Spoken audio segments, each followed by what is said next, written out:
Hello, everybody, and welcome to the Games Done Quick Hot Fix. This is Challenger approaching. My name is Adef. I hope everybody's having a wonderful Friday, the start to the weekend. The weekend is here, and I know we're all excited. Some quick announcements before we get into things, as per usual. Frame Fatales will be having its next all-women speedrunning event, Flame Fatales, in late August. Game and volunteer submissions are open right now until May 22nd. Type !FF in Twitch chat or go to gamesdonequick.com/framefatales for more info. SGDQ 2022 is coming up at the end of June. Go to gamesdonequick.com for more info about the event. Registration is capped, and a reminder that if you are registered, like me, remember to update your vaccine info on the site by May 23rd. Do not forget to do that, gamers, if you are joining us in Minneapolis in, a month? A little over a month. I'm very excited. And finally, your subs, gift subs, Prime Gaming subs, and bits do help support weekly Hotfix content. Please consider supporting our daily content if you enjoy Hotfix shows like this one. But tonight, we have on Mega Man Battle Network 6, Buster Up only, played by Komari. Komari, how are you? Hello, everyone. I'm doing great. I'm feeling really cold, but other than that, I'm great. Excellent. Well, Komari, I'm excited to see this run. I know very little, so I'm excited to sit back and watch and enjoy. So please, intro your couch and let's get this show on the road. Yeah, I have Jameek and Lurking with me. Both are Better Network 6 runners as well. So please introduce yourselves, guys. Hey everyone, so I'm Lurking. I will be commentating for this run. I have done Battle Network 6 runs, and including Buster Up only. It's not a popular category, but I've done a run of it before.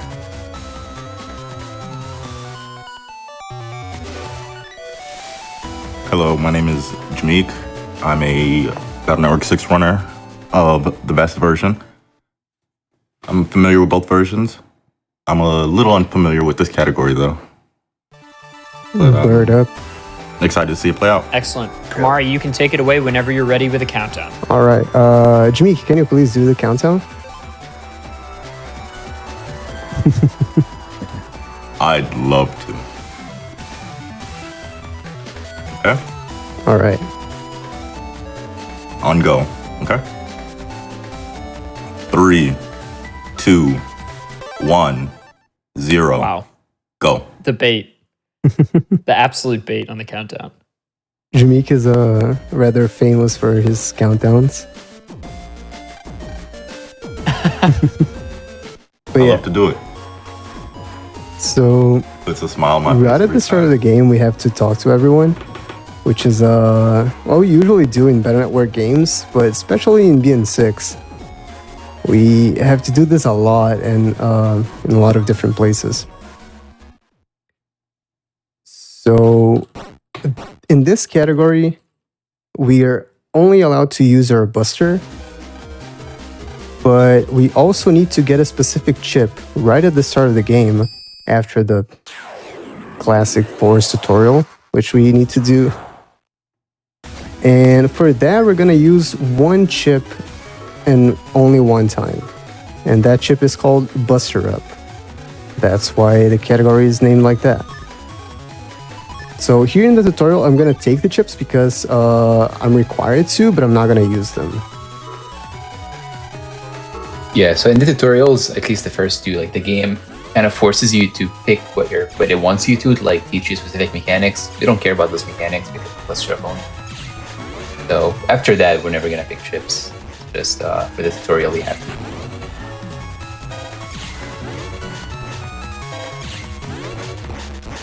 Yeah, so you saw in that fight it was Buster only, so you might think like this is a little slow. Like, are you gonna do that for the whole run? And like it is slow, but the further we get in, the more exciting it gets because we get like 2 extra tools or 3 extra tools, which make it slightly more exciting to watch than like a very slow charge of animation and then 10 damage. Repeat it. Again, they're explaining a lot of mechanics in the tutorial, but we don't really need to know about them because we're not going to use them.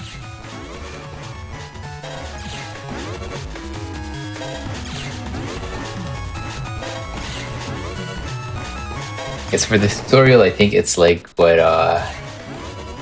8 plus 12, so like 20, 32 charge shots or something total. So the tutorial for this category is like kind of the worst part of it, is because you just have to do a bunch of fights with a bunch of metars that take forever to do.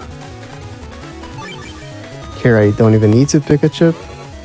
But yeah, the first, like, I'd say 30 minutes are probably not the toughest, because the endgame fights are still really, really tough.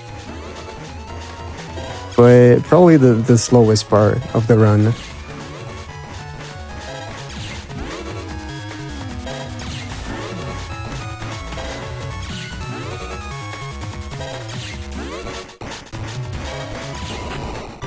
Alright, that's the tutorial done. And now we're gonna do something very different from any percent. We're gonna put Buster Up in the top of our folder, and we are gonna jack back in to the Robo Dog. And that is to get that chip that I mentioned. When we jack into the main internet for the first time, there's gonna be a door, and well, we actually got Buster Up, but we can't really do this fight. Yeah, so the reason we need Buster Up to get the chip, so we need this chip to progress the story, and you need a specific busting rank in order to get the chip from the enemies to drop. But if you actually do just 8 total charge shots, the fight will be too long and your busting rank is going to be low, that it's like, as far as we know, impossible to get it without using a Buster Up. And the reason there is we got actually 3 metars instead of 2, which we wanted. And for 3 metars, even with Buster Up, it still can't kill them in time to get the chip. I'm getting very unlucky with the run rates. So 75% I think to run. That us to BN5. But yes, every time we try to run away, it's 75%, and then we're just gonna have to keep going until we get the chip, since it is required by story. This is probably the worst part of the run. And the reason why I put the Buster Up chip at the top of my folder is because the shuffling algorithm is really bad. And that makes it kind of good for us, because the top 5 chips of our folder are more likely to be drawn. So we just abuse that. We do that in any percent as well with really good chips. And we also do this in this category with just Buster Up, and just for this fight.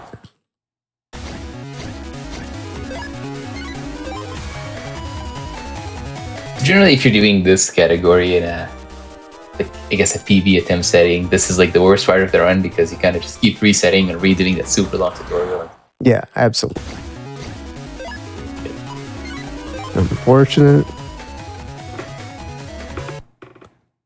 Here, since I saved, it's actually faster to reset and go for another encounter than to wait and lose like 12, 15 seconds there.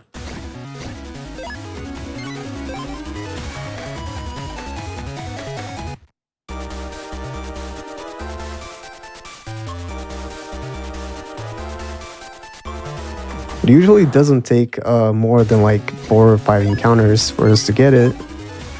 We are just getting especially unlucky today. It's kind of how it goes in these no reset kind of runs. Yeah. But as soon as we get it, like after that, we just can't like get bothered anymore. Oh, there it is. So now our Buster will do 20 damage, so we can kill these twice as fast. And I think even then it's still going to be a 50-50 to get the chip, if I'm not mistaken. It's still a 50-50. Yeah, so... yes, at busting rank 7, there's a 50% chance to get the chip and another 50 to get Zenny. So even if you get it, it's still, you need to get lucky.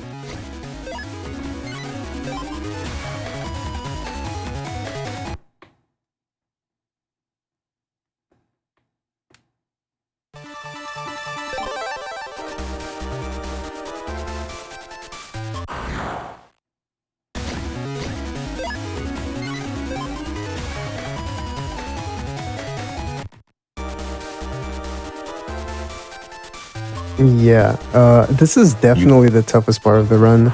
There's not much we can do. Yeah, I think after that, like, there's later on one other chip that we're required to get, but at that point we were just stronger, and that chip is just easier to get because we have more It's odds. much easier. Because we It's wouldn't funny. need to worry about drawing a chip. We're strong enough to just get it normally. We just need to look for that virus. Yeah, and it's really funny how in that other chip, in any percent is usually the most common reset point.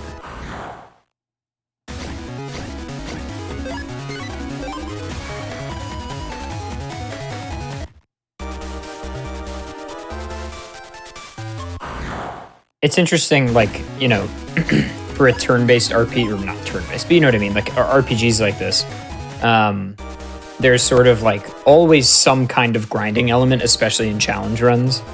And so I think this is not uncommon to see something like this. And obviously the bad luck is just, that's because you chose to play on GDQ, so. Yeah, exactly.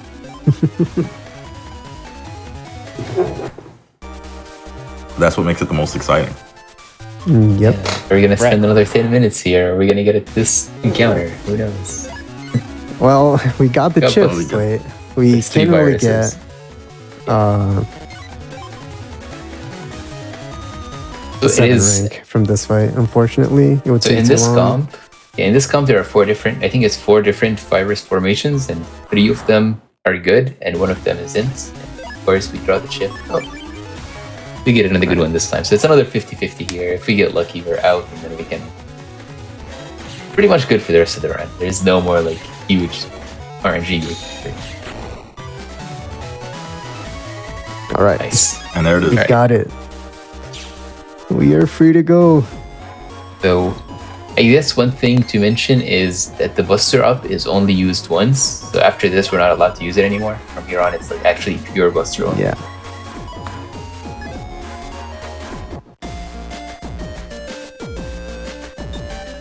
So now we can finally go into the main internet of the game, and hopefully we're not gonna fail any runaways again. Yeah, because at this point we can't reload because we're not saving. So if you fail and run away, That's a that's very just a early fairly. encounter. So if you're actually going for an optimal run, it is better to go for the reflector chip in here, but it is harder to get it in here because there's more possible encounters, and some of them have viruses other than Metars. So like the other one is supposed to be like, you know, more marathon safe, if you will, going to the Robodog, but We got really good encounters in Central, but no Buster Up anyway, so it would be kind of the game being really rude if you get Yeah. the direct chip and encounter on the way there. But yeah, now we talk to everyone again there. And we are good to go. So, Sleep. I'm going to talk about run rates real quick, Lurkin. Yeah, so if you realize there, when we're like grinding for the chip, sometimes we fail to escape, and sometimes we're able to get out. So what determines that is our max HP. Depending on each area, has like a max HP threshold to run away from encounters in it. So in that area, I think that we're in, I think it's like 120 max HP. If we have that, it would become 100%. But if you're below that, it's like, depending on different thresholds, it could be 25, 50, or 75%. So for now, we have like 75 in every area until very soon we'll start having 100. But then after that, like we'll have 100 for like one area, and then everywhere else is pretty much we're gonna be stuck at 25%. So Yeah. So for BN6, the thresholds curve are very big, so we can't really keep up with it. So we kind of choose to ignore max HP increases and then just actually fight the encounters to get out of them rather than fighting them. Or rather than escaping, we just fight them. Which is, of course, is Nice. unoptimal. Ideally, you would just run away and be fast, but you can't really take 25% for a whole run and expect yourself to get lucky on average. Let's get lucky, am I right? I don't know about that one. I've seen some crazy runs. But yeah, that was a nice Buster Up draw there. Unfortunately, we can't really use it anymore. Just have to do a lot of Buster shots here. This one is 16 busters. Then, you know, if you mess it up by like releasing a little bit early because you're trying to save a few frames, just redo a whole Buster. Charge of shame. Alright.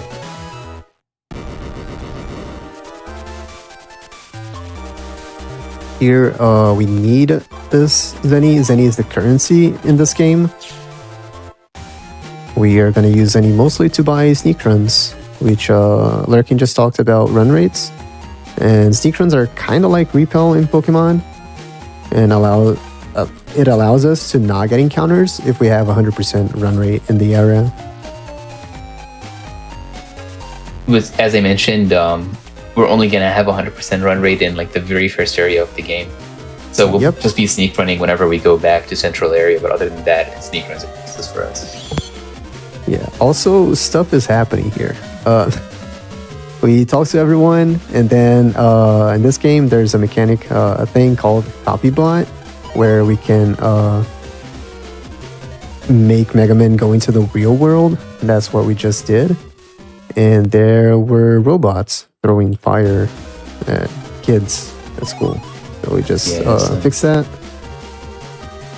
Yeah, it's very convenient that there was a kid with a bucket of water on his head standing in the hallway, and then that was enough water to turn off all the fire in the class. The true hero. Yeah, so now we're just gonna go figure out who is making the robots go crazy and spit fire everywhere. So get to the first dungeon here to find the first boss and the best boss. Not sure about best boss, but I guess that's judgment. No, we all agreed the best boss is the next boss. true. Pretty sure a certain runner calls him the series worst boss. I don't know about that. But yeah, here is the first dungeon of the game, Robo Control Comp. And here there are these firewalls, which you probably just saw me go a little bit out of my way to trigger another one. And we do that because while these firewalls are on the screen, we don't actually get encounter checks. So, and our step counter doesn't go up, I think. So we don't get anything. Yeah. Unfortunate. Here's just a 50%, so I'm not gonna complain really. I would have still complained, but yeah, this is 50. So in a little bit, we're gonna grab an HP memory, which increases our max HP by 20, and then we'll have 75 in the rest of this dungeon for the next, like, hopefully just one more encounter.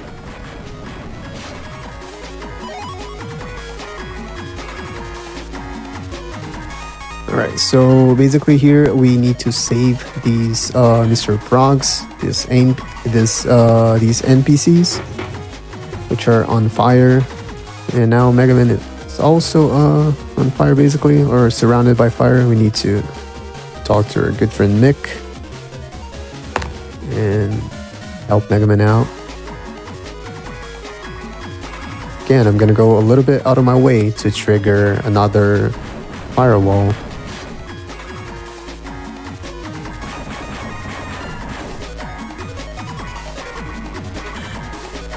Yes, in general, for normal any percent runs or any other category basically that uses chips, we grab a lot of reg ups in order to be able to reg certain chips, but because we're not using chips here, we can ignore them. So, Yep.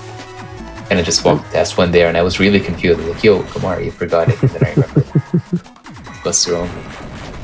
That makes it a little bit tricky for movement in this comp, because we are so used to just doing regular 80% movement or like even 100%, because I've been doing a lot of 100% runs of this game, and the movement is basically the same as 80%, but it is pretty different in this category. 100% movement is also tricky because you have to grab more stuff, and then you come here and you grab less stuff. Yeah. So now there was still one prog left, but he's in the other side of the map. So just check out and back in. It's actually faster than going all the way there, and also saves some encounters because we do get encounter checks.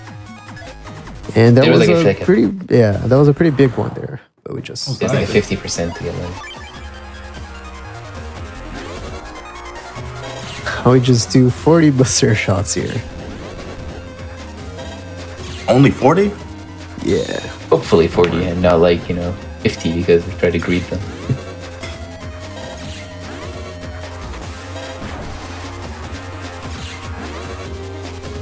So for the first two bosses, this is pretty much going to be it. For the second one, it's actually less bad because we get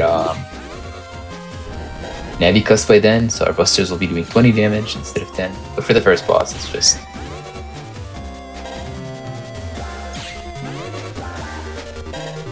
really not much going on. Yep. And his He pattern moves- is very set. Yeah. I still like the background for this computer. You see the security robots in the back? Oh yeah, they're like changing. Kind of things that you look at when you're doing buster only. Yeah, he moves 3 times, and the 4th time he tries to attack you. He moves specifically to your row or to another if he's doing a different attack, like this one.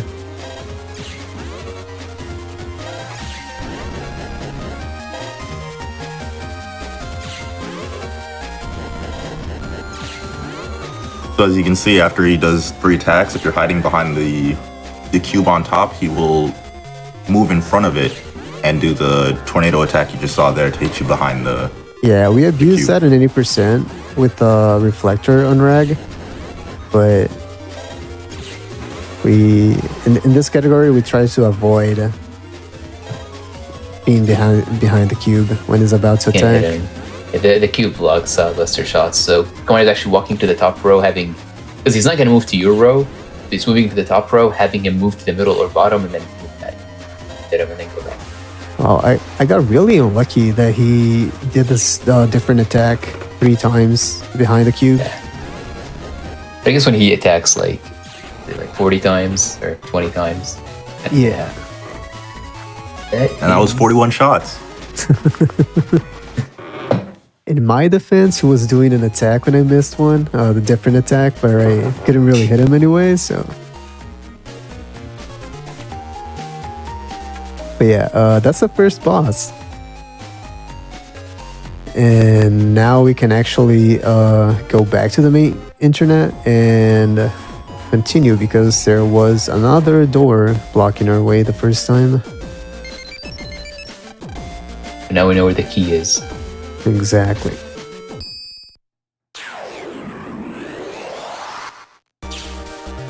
Yeah, so our friend Mick that we met at school, I think, Almost burned on yo, I hit the key under the bridge. Go get it. Yeah, we have a really good question from chat actually. Why is Falzer being played instead of Gregor? That's because Other Valve has than, a you better know, version. Yeah, exactly. Other than that, Shmeek. Other than it's than being the best version. And the reason for that is that Buster only is literally impossible in Gregor.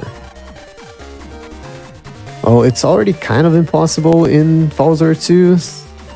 And that's why we need to use a chip, Buster Up. Yeah. But it's even more impossible. Even with Buster Up, we yeah. still can't do it. And the reason is, for the Heatman scenario. So we get like different cross navis between the games. So in Gregor, we get Heatman, and here we get Spoutman.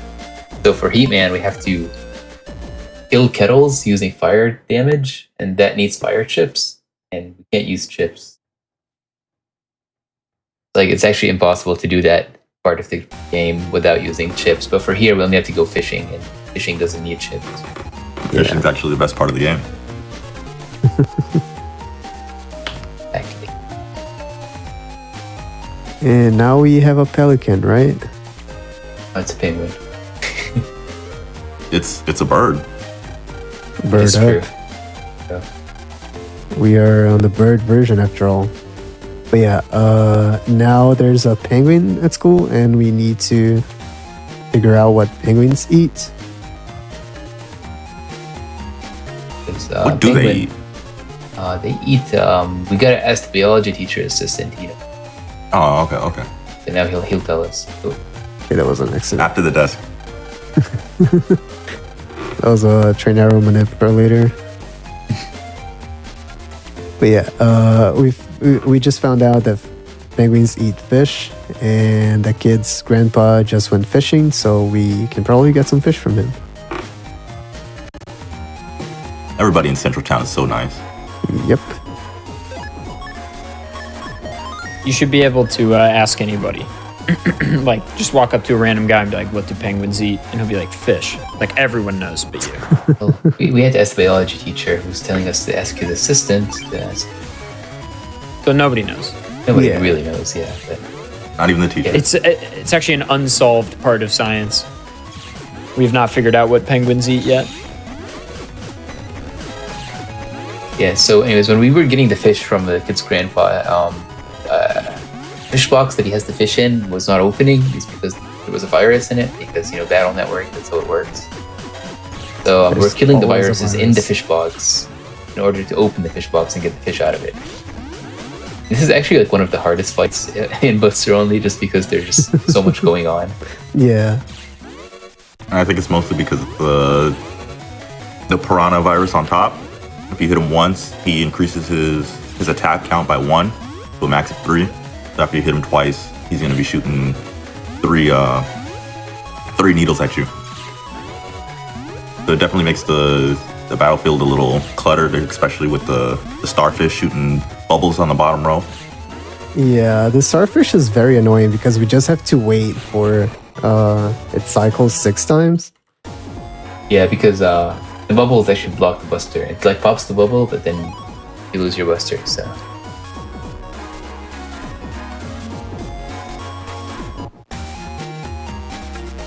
So now we have fish.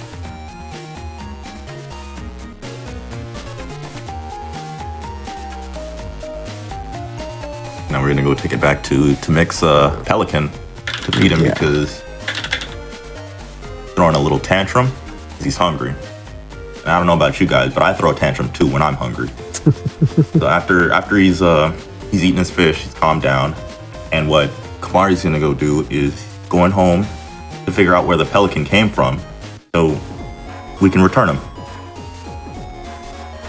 yep, and answer is gonna be. No, we shouldn't spoil it. Yeah. But if you guys want to guess where the penguin came from, trivia, where do penguins live? Spoiler, it's not where you expect it to be. Is the answer fish again? You're close. Oh, okay, cool.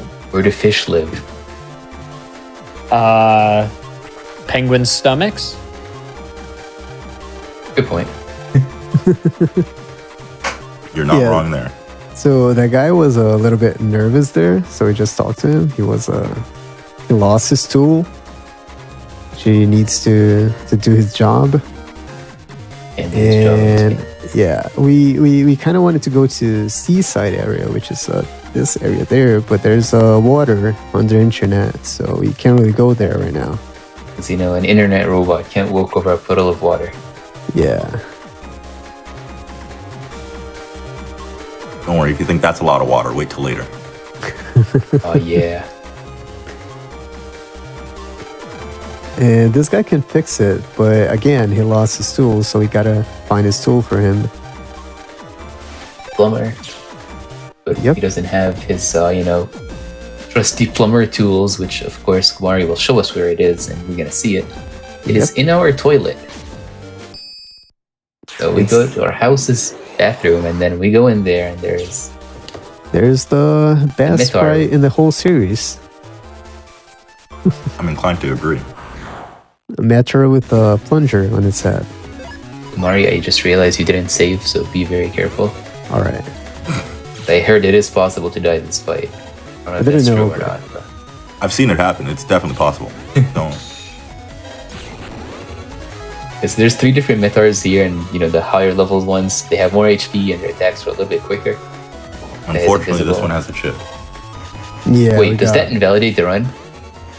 No, it was the It was the virus. It wasn't me. I don't know, let's look at the rules. Does it say that you can't use chips or no chips allowed? But yeah, sometimes viruses can have chips, usually either a healing chip or invisible, which makes them intargetable. Both of them sucks for the purposes of the run, especially this run. We do no damage. You don't want to get hit by the blue one here. He does the most damage. He's the strongest. I believe you can take one hit from him before you get deleted. I'd say probably 2. Yeah, so like you get 1 and then for the second one you die, right? I think it's like 60 damage. I bet it was 50. Oh, no, I don't think I ever got hit by him. Let's not find out. You can ask I was about to take one runner. hit just to Test it out. test it out. Yeah. Yeah. Shout out to Fat Kid. Pretty shout out to Fat Kid. So now we got Guy's tool back, and we can make it to Seaside area. And if this was any percent, we would be praying right now, hoping that we get the train arrow chip, which we can get from the piranha viruses and Seaside. And if this was any percent, we would reset for that. But since it's Buster Up only, we can't even get it right now. We're gonna have to get it later. So The best chip in the game. Also the heaviest reset point in the game. yep. And here we just take the 25% chance to run. As you see, that's 180, so that's 25 charge shots if you want to kill this. So even if it's 25%, Not worth it. oh, 50. That's, Yep.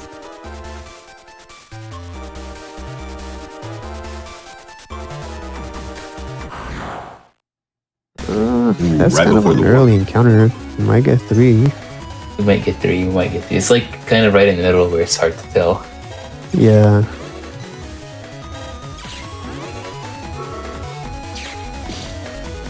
That Oh, was that's gonna another attack chip. me.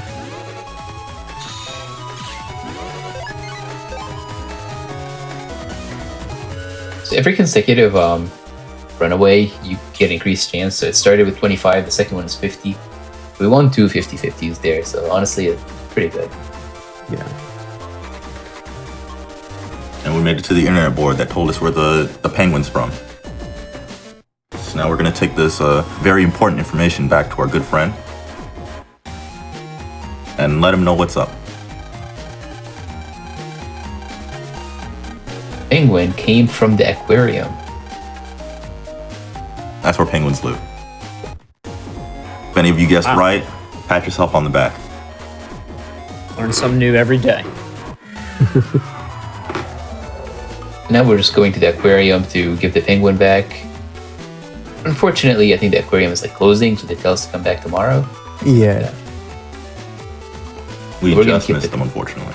Yeah, so Mick is gonna keep the penguin with him for another day.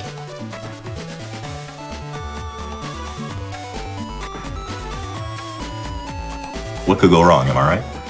Exactly.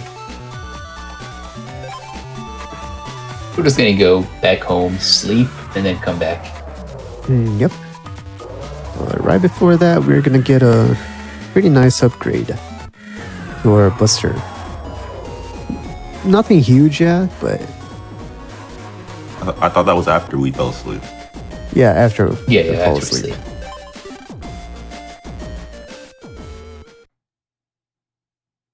This is Falzer because this challenge is literally impossible in Gregor. Shout outs to Gao. Gao Wow, by the way. Our good dog Gao Wow in the background. I just realized that.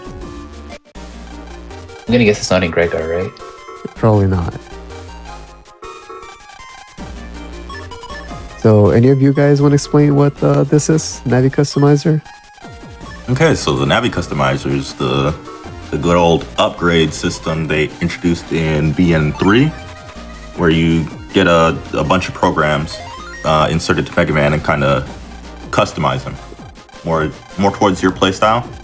So what Kamari's doing here with this email is just going over how it works and what to do. You don't want to have any matching colors next to each other, and colors with markings in it need to stay off the center line, and programs with no markings on it need to stay on the center line to get the yellow energy ran through. If you don't follow those two rules, you get a bug. Yeah, but those are mostly suggestions because we are gonna break some of these rules later. Oh, we are? Oh no. Spoilers, my bad. But yeah, now we are at the aquarium, and again, we need to talk to everyone, but instead of people, this time we are talking to animals, mostly fish. Shout out to being Fish, crocodiles. what Yep. else? Not jellyfish, though. Apparently, they're not animals in this game, Yeah. so we don't really Okay. need to talk to them. But nice swag talk, but it was a double talk. I guess the dolphins too. We don't talk to the dolphins. Now Well, we there's can dolphins do- up here. Never mind. Yeah. Just don't talk to the. Can you talk to the ones at the bottom and then scoop the one at the top? Probably not. I don't think you interact with them if you talk to them at the bottom. Oh, We're trying to talk to them at the Swag bottom. talk, by the way. Doing good. These mashing sections have been really good for me because I'm feeling really, really cold. My fingers are dying. Yeah. So, yeah, good warm up. I'd like some of that cold weather. Yeah, we are currently getting winter weather during fall. But anyway, we delivered the penguin, and now we are gonna go home, right? that's what you think. Yeah. That's what we hope. That's not how this game works. Something's gotta go. Something's gotta break first. And all the animals ran away from the aquarium. So there's sharks over here in the ocean. Kamari, Prawns in the fountain. did you say during fall? Are you in the southern hemisphere? Yes, I am from Brazil. Ah, Yeah. you're like the fourth Brazilian I've had on this show, I think. Yo, nice. Guess Brazilians like challenge runs. I guess so. And every time I get to be like, oh, here no, are I the need to Portuguese do words this I know. I'm like, oh, pão de queijo, and then I move on with my life. That is very nice. You should try that out sometime. It's a really good. Oh, I Fish. spent 2 weeks in Brazil a couple of years ago. Yo, nice. And we just ate so much pão de queijo and pastéis. It's just like, that's all we ate. Nice. That's amazing. But yeah, I had to go back there and do the movement again because that was a very important skip there. That's called penguin skip. It saves literally 2 frames, but it's we make it a much bigger deal than it actually is. We need to get it right to blast a run. We're gonna do the same later with another skip that saves, I think, no frames or 1 frame. No, it doesn't save any frames. Loses frames. Wait, which one? Dolphin skip. I mean, That one's weird. Like, we kind of have to like eat a frame loss to avoid an NPC in our way. So yeah. But if we actually hit dolphin there, we lose even more time. So a lot of time. Yeah. So there was a seal blocking our way to the control room to fix all the animals going crazy, but we couldn't move the seal away, so we get its toy from the water, and that's gonna distract them, move away, and then we can go in the next dungeon. yeah, and here we are. This dungeon is very interesting, and I will admit that I didn't think this about this dungeon before I started speedrunning this game. I really hated this dungeon before, actually. But we have L button strats in speedrun, so it makes it much better. So we're supposed to switch between Mega Man and Land to like get hints in the real world to where we're supposed to take these progs. Obviously, we know where they go because we know the game, but if you switch screens and come back, it resets your step counter. So you're gonna see Kumari just kind of switching to land in the real world and then going straight back to Mega Man. And if you do that correctly, you're gonna get 0 encounters in that whole dungeon. Yeah, we take 2 6% encounter checks. One in this comp and one in the last comp. There are 3 comps. We already took the first one, 6% in this comp, and we didn't get the encounter, didn't get punished. So Never punished. yeah, never punished. Absolutely never punished. And we call this L button strats because we need to press L to switch between Land and Mega Man. And that does a map change and resets their step counter, as Lurking just said. So Very just creative get no naming encounters. scheme.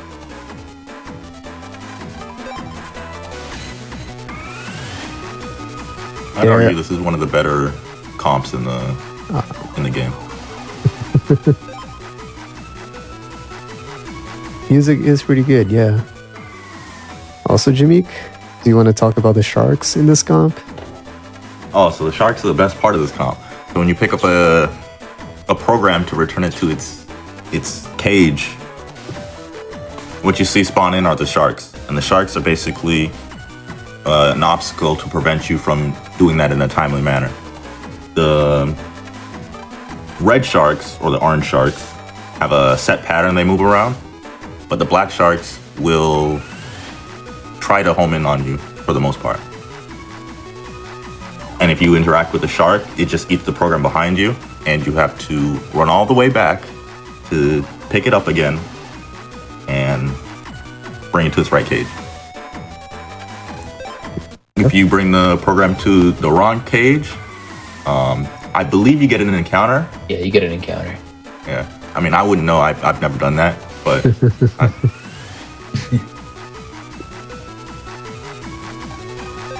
Yeah, you get an Yeah. encounter, and then the frog goes back to its original place. And it's,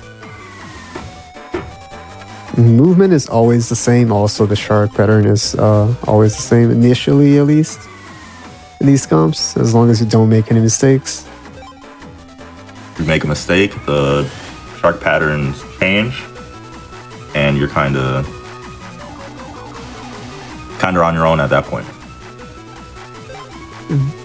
The first one changes because the first time we get a prog, there's like a little animation of the shark spawning.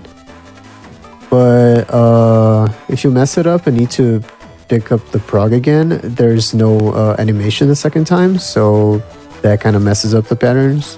oh, that explains why I always struggle if I mess up the first one. Yeah. I just feel like whenever I messed up the first one, I just get in a different pattern and I get confused. That makes sense.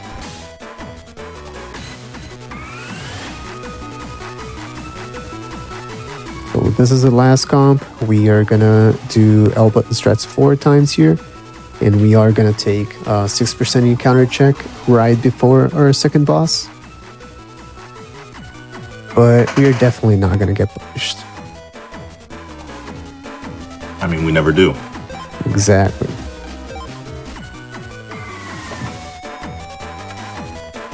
I've been doing so many 100% runs lately that it's very difficult for me to not pick up these BMD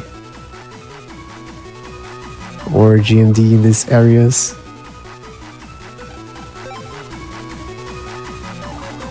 You're telling me you didn't grind this category in preparation for this run? No, this is a true challenge. Challenge. Yeah. But yeah, I like the dedication. thank you. That's what I like to hear.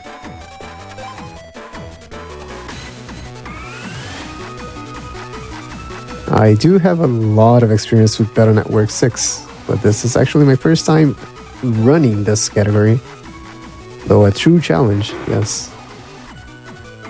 Mari had me do a run to confirm that sub 3 is a reasonable estimate, and then I was like, did a run, I was like, yeah, you could do it. It's like, alright.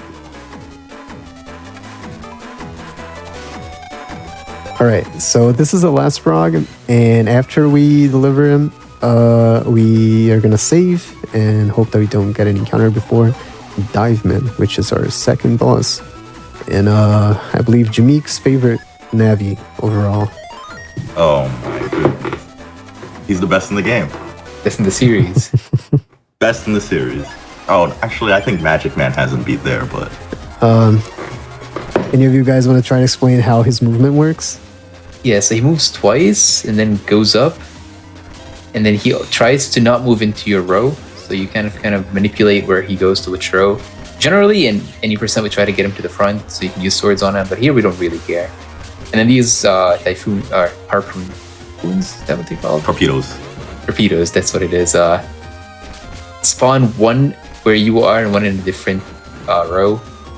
Kind of have to avoid them. But yeah, we can only get one charge shot on him per, I guess, cycle of him moving. You can actually get a couple pellet shots in between. It's like charge shot and then like a few pellet shots that could like save you like one. That is true. I'm still not sure if that's worth it. Yeah, I don't know. I've been thinking about it this week. Yeah, if you want to do charge shots, it's just Yeah. he starts with 400 HP, right? It's 500. Yeah. 500. So it's like what, 25 for shots. Yeah. Because of the new Navi customizer Buster upgrade. Yep.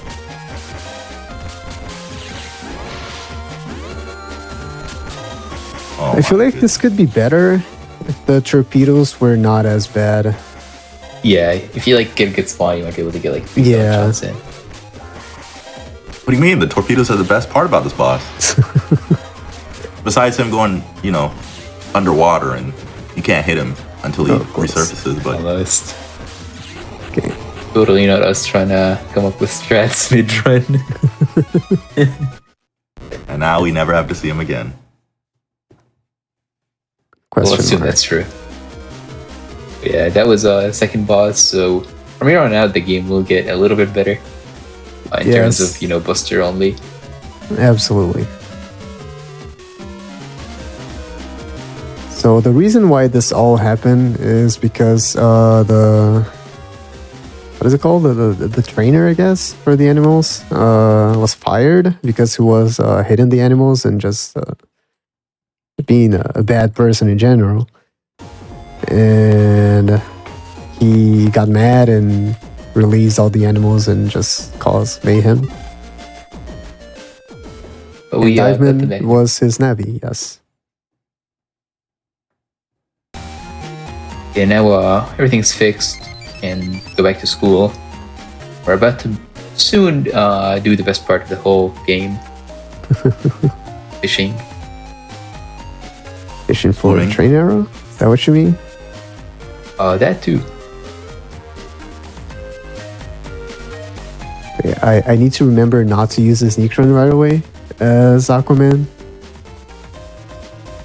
I'll remind you, don't worry. Alright, thank you, Jamik. Anytime.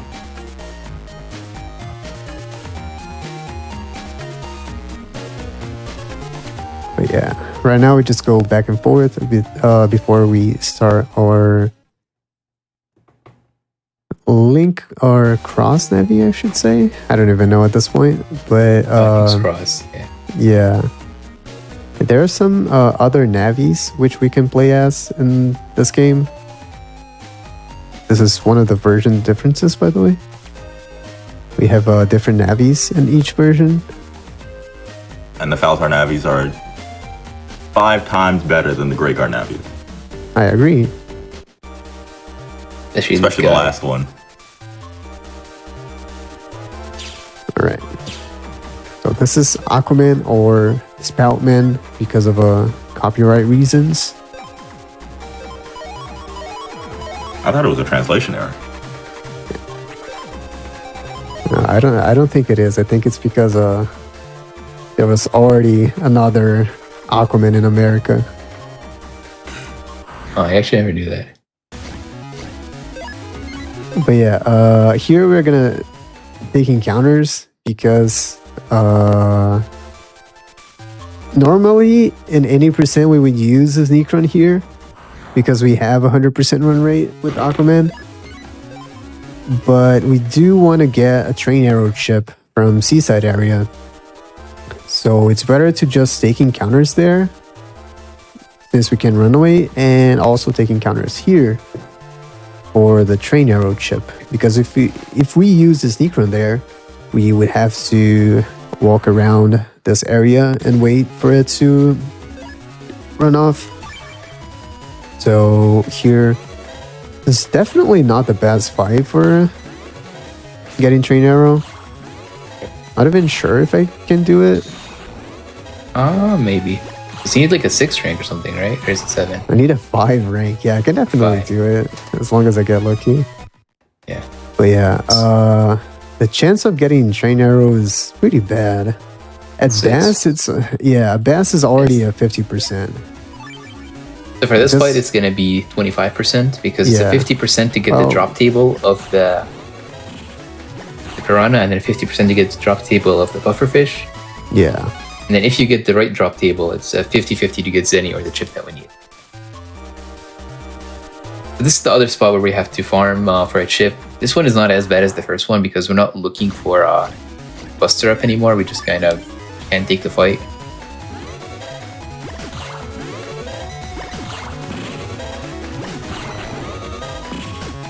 This should be better, but getting hit there might have been bad.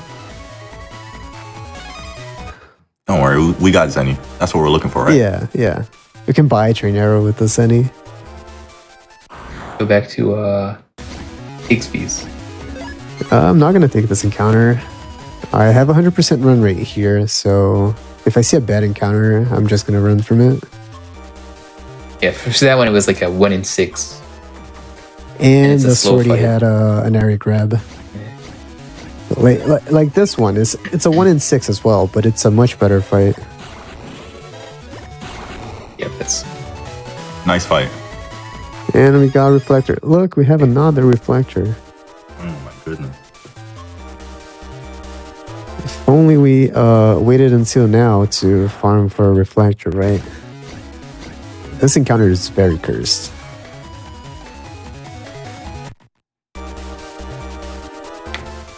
I don't know, I like seeing that in an any percent run. Yeah, in any percent, if you allow yourself to look for a train arrow here instead of trying to get it naturally, I don't know. It's nice we got it, but it's usually just sad. So now we can just pop a sneak run. And we can go fishing again, because we were kind of fishing already for a chip. Now we're gonna fish for actual fish. Or a cyber fish. I don't know much about the lore here, but the internet is drowning. There's fish. Yeah. That's all I know. But before, we need to do some fights.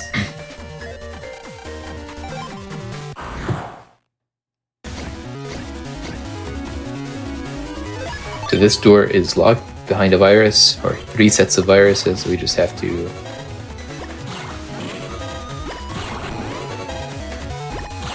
This one sucks because Aquaman's Buster breaks the ground. Yeah.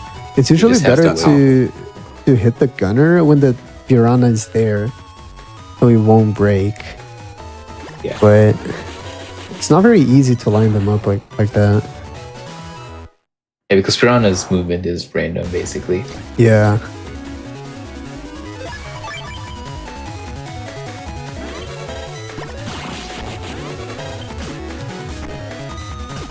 Like, that was pretty good, but it died.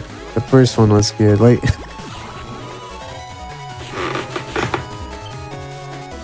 there isn't much we can do. We just have to wait.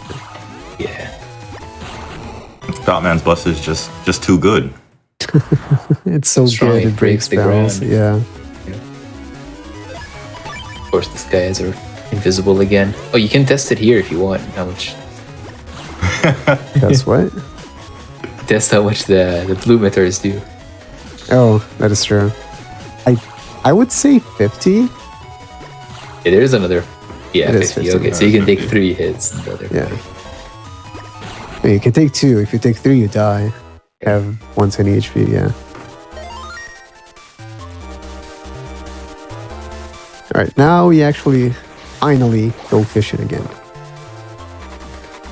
Or actual fish. So you need to get on like a typhoon thing to float and to get down for some reason.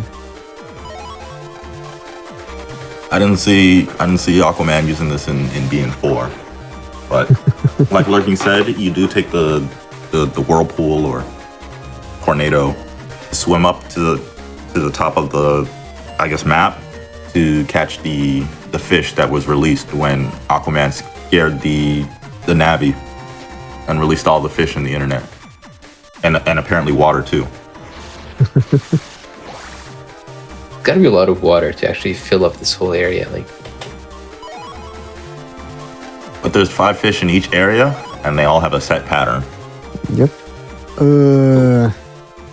That was clearly hey. okay. So they will always move the same way every time. That's why you see Kamari coming at them from the side. Yeah, and I should Because have they're going to clearly run into grabbed that one. I don't know what happened there. So we pop another Seacron here and go for the last area. There's like really cool movement that you can do to get the fish since we know their pattern.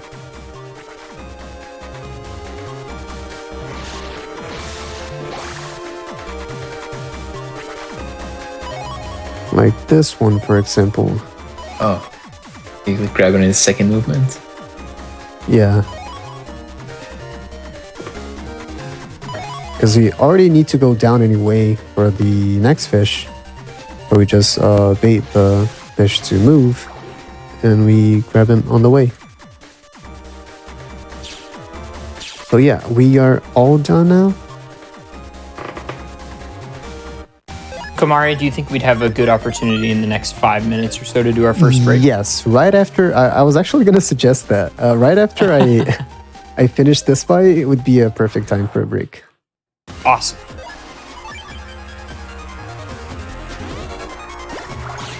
Oops. Why does it not break panels when he uses it? But Because since you're operating Spoutman for the first time, you don't know his own strength, so he's not holding back. That's why the panel breaks. fair enough.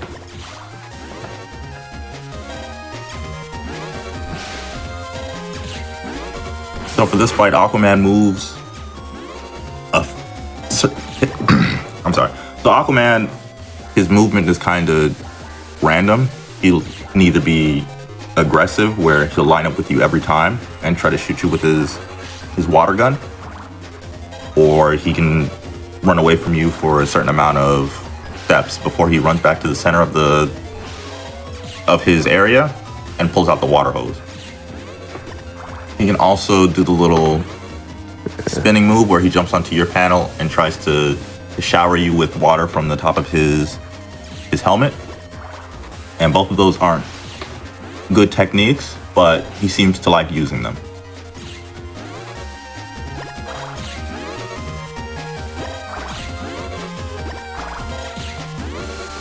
I should have blocked him. You can actually block that attack.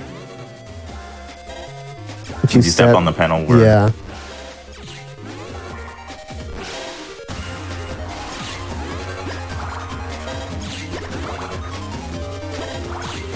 still one of the better bosses. Probably the best I boss. clearly stepped on it. Okay, it's fine. So, right after this, there's a very quick tutorial, because now we can use Aquacross. I want to use the chips. I won't, don't worry. Do any of you guys want to explain what the crosses are?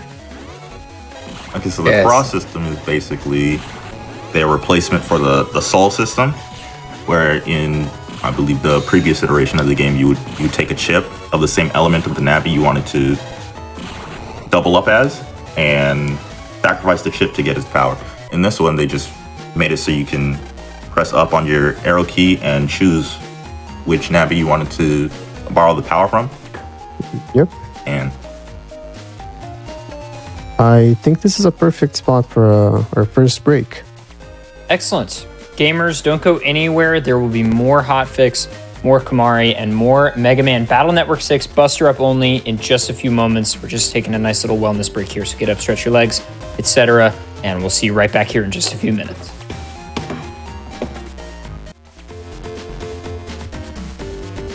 Hello, everybody, and welcome back to the Games Done Quick Hotfix. This is Challenger Approaching, and my name is Adef.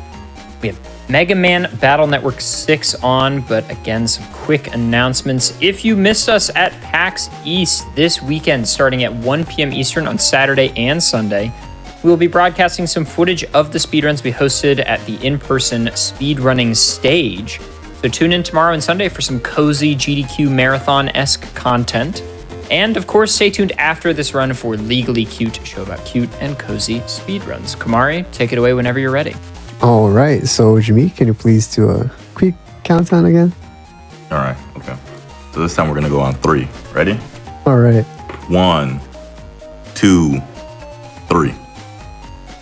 All right. So we now are done with fishing for now.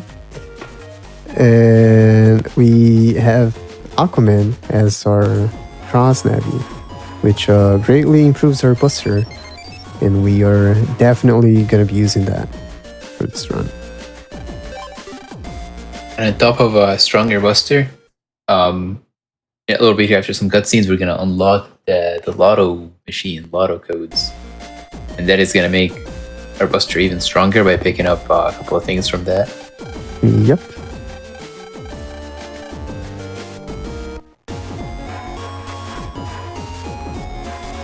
First, we need to talk to our good friend Iris.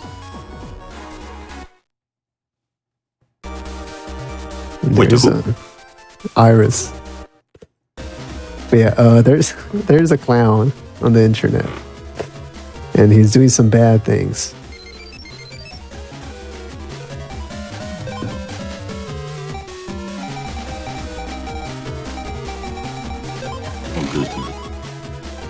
Probably be worth restating what the game is and what the category is that we're seeing, if one of you wants to take that. Yeah, so this is... I guess I'll let it...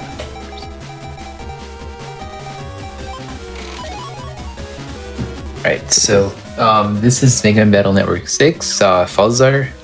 We're doing Buster only, which basically we're only allowed to use Mega Man's Buster. I know this is like a popular challenge for all Mega Man games, not just Battle Network. It's just kind of a common thing to do Buster only. We're doing Falzar version because it is impossible to do this challenge in the other version of the game, Gregar. And we just got to the point where we get pretty strong in the run, and it like starts feeling less so like a challenge run and more so as yeah, we can kill everything immediately now. We'll start seeing that more when we get to the next boss, which will be in a little bit because there's a rather long scenario coming up. Yep. Thanks for that, Lurkin. I was kind of in the middle of menuing and stuff. Yeah. But yeah, we already used the Buster Up. It's a chip, that's why the category is called that. It's literally impossible to do a full Buster only run for BN6. It's even worse in Gregor, so that's why we do Falzer. Only one little chip usage right at the start for story progression. And yeah, right now we have a very powerful Buster already, but we are not going to use it just yet. First, we need to deal with everyone's favorite in BN6, the best scenario in the entire run, in the entire game, which is evil spirits or soul weapons. Want to talk about that, Jameek? Oh my goodness. So for soul weapons, what you do here is you're going to talk to the little Navi that's slacking off in the corner of the screen here. So soul weapons, what is that? You're going to see 3 different colored spirits, and you have to basically delete them with the weapons you got from the Navi. So if you hit a spirit from the front or the side, it will change its color one pallet down. It goes blue, yellow, red, deleted. If you hit it from behind, it'll instantly delete it. And you only get a certain amount of weapons to complete the area. So what you're trying to do is you're trying to delete all the evil spirits in an area without running out of weapons. Because if you run out of weapons, you have to run all the way back to the person you got the weapons from to have him replenish you. And if he replenishes you, then all the spirits respawn. And you don't want that.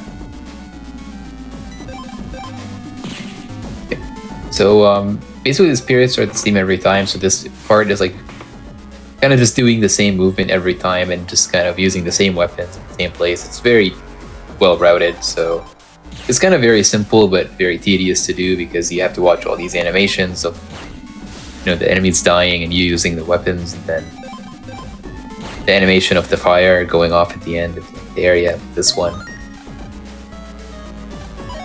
There was an interesting point brought up by production for the three of you. I don't know if you covered this already, but an unusual thing about the Navi customizer by putting it partially off the edge, like the Navi bug. Oh yeah. So the Navi customizer, generally you're limited to the, like a 4x4 or a 5x5, you can make it bigger and all that. But in BN6, they decided to where you can actually put it one more spot outside of the borders. So you can actually, your actual Navi customizer is like one wider and one longer.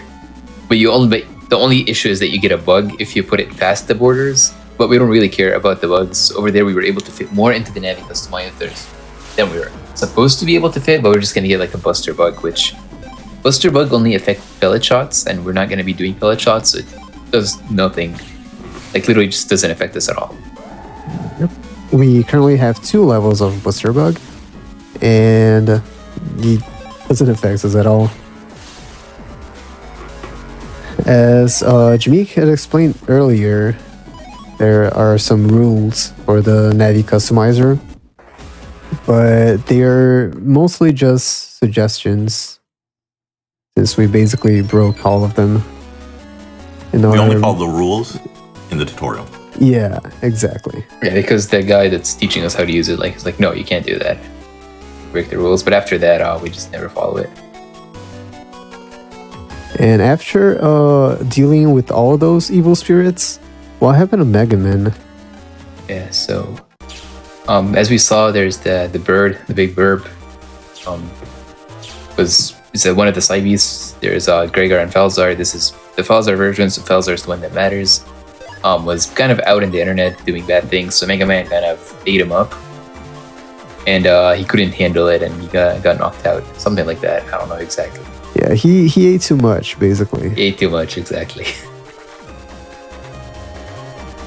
And so now that since Mega Man can't move, Spoutman is gonna go finish the job here by killing more evil spirits and going to get some healing water that's in Seaside 3. Yeah, it's like magic water that will Mega Man is not feeling very well right now. He came to Brazil and had too much pão de queijo, so It's very addictive. Yeah. I understand Mega Man. I don't know what that is, but whenever I go to Brazil, you gotta get me some. It's like a cheesy bread, so it's like a Yeah. very doughy snack that has cheese on the inside. exactly. Oh my goodness, that sounds amazing. It's really good. Yeah, I'm It's going to very Brazil savory. tomorrow. Sounds great. Yeah, now even more evil spirits. These areas are kind of fun, actually. So there are a couple of stuff that we do to make this faster. We don't only want to not run out of these soul weapons, but we also want to use as least as possible to save time. And if we delete some of these evil spirits together, it actually saves quite a bit of time because we don't need to watch the animations twice. We just watch both animations at the same time, kind of like we're doing right now with these two.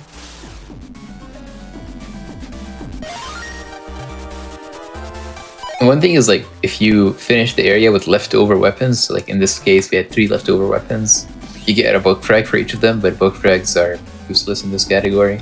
So it's just kind of an extra animation of seeing Scoutman like, yeah, we got bug frags, but they don't really do anything for us. Yeah. Only this was 100%. 100% you need a lot of bug frags. Too many to be precise, but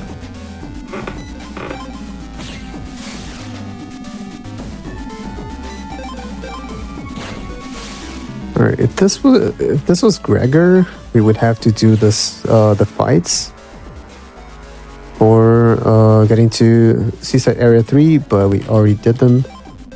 So it's just more evil spirits.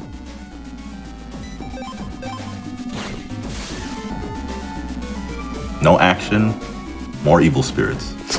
What do you mean? Evil love to spirits see it. are more action. You're right. Yeah. You don't have to take away from greatness with a virus fight. This is definitely better than Liberation Missions, right? I don't know about that. I'm gonna have to agree with Lurking there. Really compare VN5, the greatest game, to Evil Spirits. True. Shout out to BN5. It's actually my favorite BN game. Shout outs to Nightman. MVP. The MVP. He's not only MVP of VN5, but he's just the MVP of the series, honestly.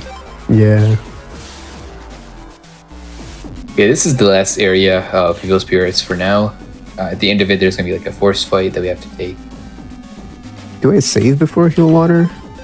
I don't think you're going to die, but you might as well. I don't think the fight's that scary.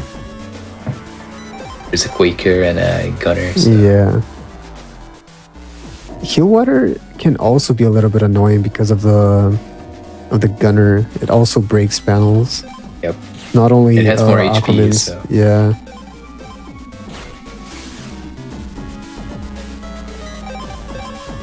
Right, just these are the last ones.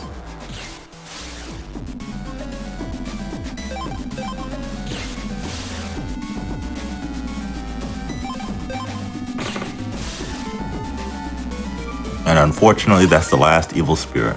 We won't be seeing this again. I'm sorry, everybody.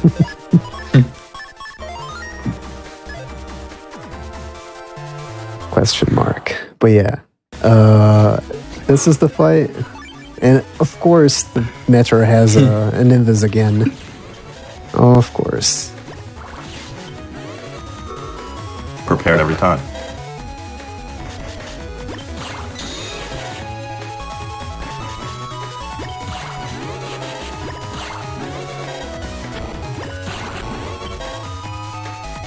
So you're we again just have just to like the wait. earlier fights. Yeah. Just wait.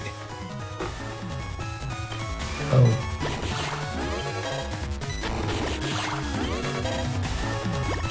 Unfortunate. Even after all that training we did with Aquaman to understand how his buster works, he's still not holding back when he's deleting viruses. Yeah, there we go.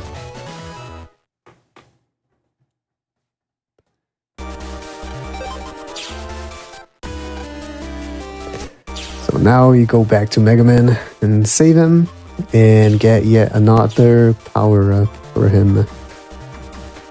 The crosses were not enough already. Nice, skipped encounter. That was a significant chance for an encounter there.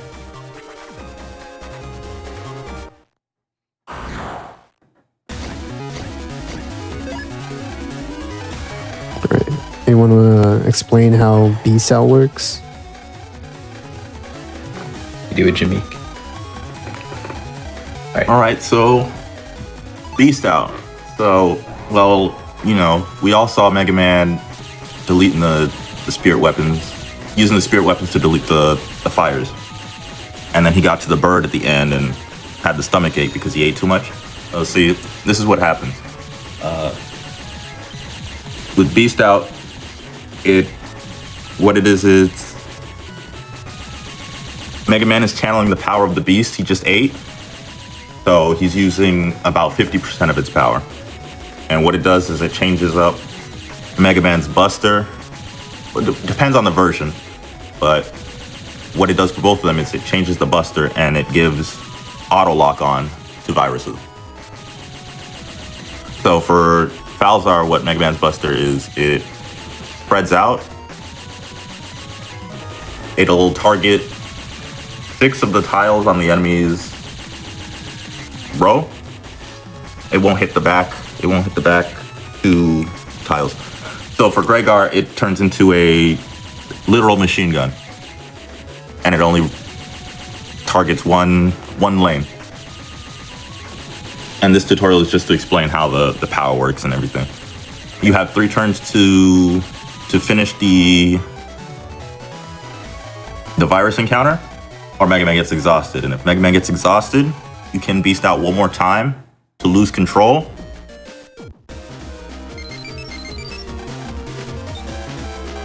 And yeah.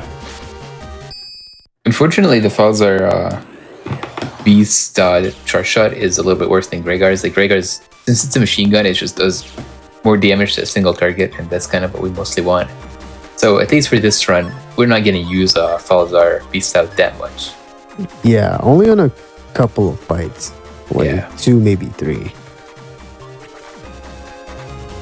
But yeah, the worst part, like, that tutorial makes it feel worse than it actually is. Because one really bad thing about tutorials in this game is that they reset your buster stats to 0. So we would be dealing 5 damage per feather there with B-Cell, and not just 1. So yeah, it's actually better than it looks. So this is Power Cross. This is the first time we see it. We said it's going to be breaking the game, and that's why it just does 70 damage, charges instantly. It's not as good as the charge that you get in Gregar, but at least we can beat the game with this one. Yeah. It doesn't break Circus Man. He's a fun boss. Stays in the back row. He'll jump from one panel to the other, and he'll either clap, send lines at you, or if you get his HP down low enough, he will try to tent you. But we all know that to this boss. Yeah, you can't die to this boss. No one's ever died to Circus Man.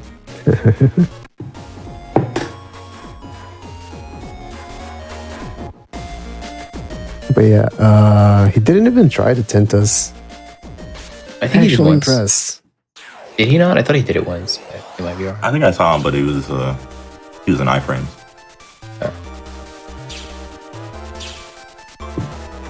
So basically with the rest of the run, it's gonna be mostly just more Epicross for every fight.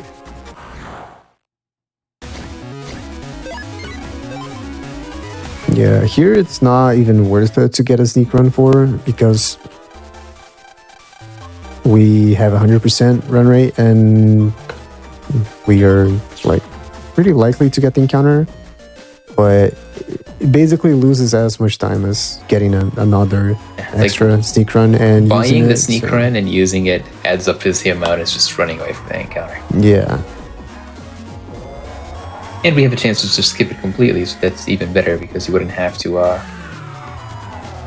buy the sneak run and open the menu and just get lucky and not get an encounter. It's not too unlikely. Yeah. Now we have to solve some riddles, I guess, kind of. Yeah. We need to find a cyber seal right now. There's some sort of like tournament going on to get into something into the expo, I think. Going on. I really don't know the lore that well. To become the Navi operator or something, I guess. Yeah. So in order to figure out who's gonna be that person, there's like a bunch of challenges we have to do, and this one is sort of like hide and seek. They give you a hint on where the Navis are hiding, and you have to find them. That was the first set. We have to find 3 of them. The second one is going to be Fish Sticks, which is the restaurant out here in Seaside Town. And then the last one is going to be in art class. After that, we can kind of just go back to what we were doing. Yeah, the first hint was a cyber seal. The second one was a fish that doesn't swim. And the last one is always looking at crayfish, I believe. Yep.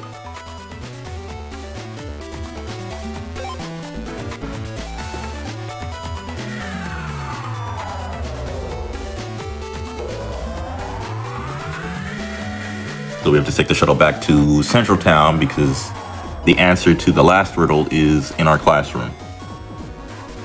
Which is pretty weird, actually. Like, I believe anyone can join this tournament thing, and it's very weird, to say the least, that the last one is inside a school. I like how, like, it's kind of unfair that, like, it's in your class, so you know that there's crayfish in your class. Yeah. Like, how would someone, like, random person know that? Like, Yeah, but like, some random adults get to the next stage, so they definitely went into the school and found us. So just a better network logic. Also, quick lurking. What are the answers? 23312. Thank you. Were you testing me or did you forget them? I know you didn't forget them. No, it's just content. Yeah. So here we're doing a quiz. We're doing this quiz. We can do another quiz later. And the other quiz is good. We'll explain more about it when it happens. Yeah. This quiz, we get nothing from it, basically. That thing that we got is useless. We just do this quiz so we can do the other quiz later. Now we go to a new place. Completely different place.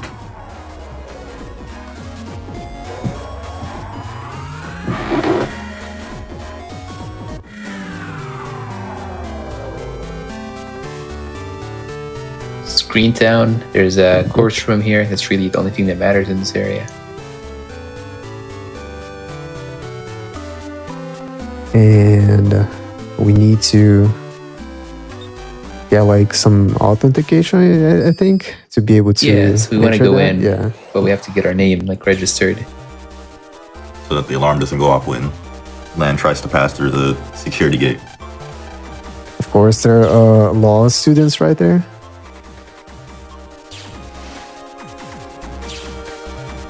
All students that you can pay them, and then you can become a lawyer just by paying them. Lawyer in training. Alright, so unfortunately we only have a 25% chance to run for the rest of the game, basically. So most of these encounters, we are just gonna take them. They died With very Buster, of quickly. course. With that. Yeah.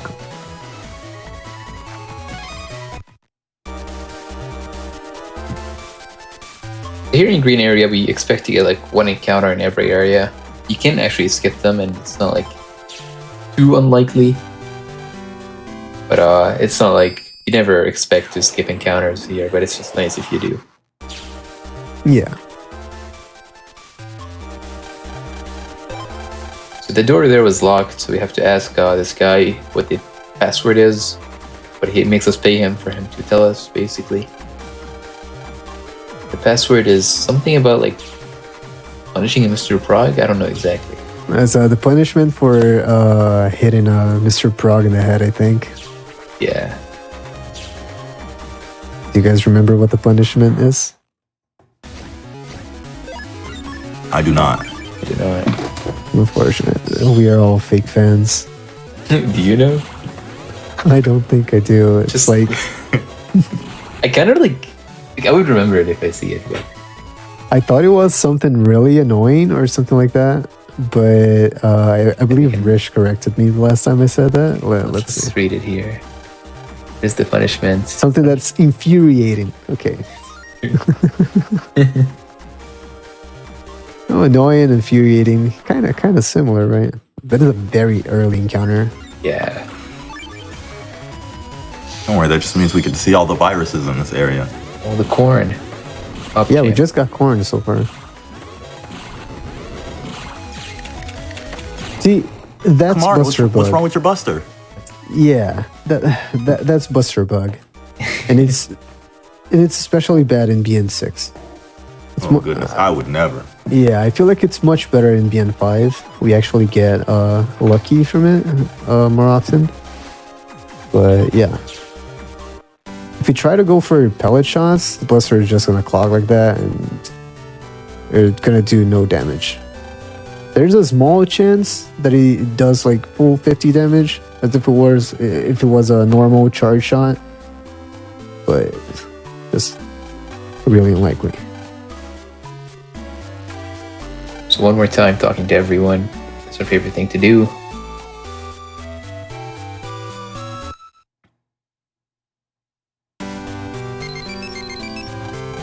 And now we go home. The reason why we are here in the first place is because remember that guy who released all of the fish, the animals in the aquarium? So gonna be judged here, and we are testimony, I think. Yeah, some sort of witness. Yeah, something like this. And yeah. And there's something in that town, in Greentown, called Judge Tree, which is all of their law system is decided by an AI, which is a computer in a tree, basically, and they call it a judge tree. Nothing could go wrong with that. Yeah, nothing can go wrong with that, definitely. There's panic music going on here, so something's going on. We're gonna go talk to Mom. Like, Mom, what is the scary music? She's gonna tell us that Dad got arrested, and we're gonna have to go save Dad.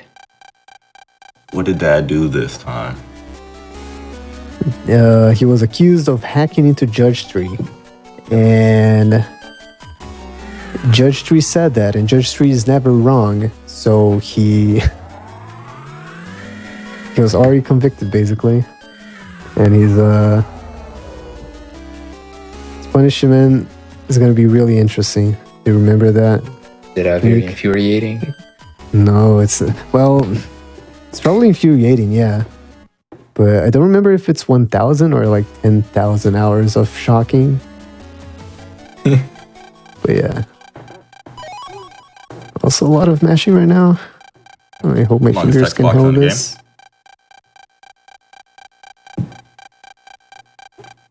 Yeah, that's that's like 50 something text boxes. Yeah, so we talked to the prosecutor there. He tells us, we tell him that Dad's innocent. He's like, well, just give me proof, and then we're gonna go to our school and find out that Dad was at school yesterday, conveniently fixing something there. So we're gonna try to go get footage of him being there during the time of the crime as an alibi. And of course, there's absolutely nothing sus about that prosecutor. It's not like he has a unique sprite or anything. Unique sprite. Yeah, because like everyone in the Battle Network universe has like 10 different looks, and if it's not one of those 10 sprites, then it's probably someone maybe important. I don't know about that one. Yeah, so we need to look into the camera because Dad was at school yesterday. But unfortunately, the footage was deleted and there was a virus instead. Someone's trying to cover up their tracks. Yep. Also, I've been thinking if maybe B-Style is better for this fight, but I don't think it is. Like, it goes pretty fast.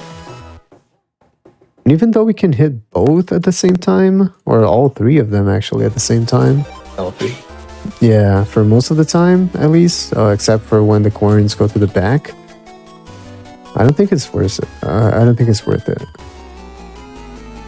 So we figured out that there was one of those fire robots in the locker of our class. I don't remember who put it there, why it was there, but anyway, so those fire robots basically are recording all the time or something like that.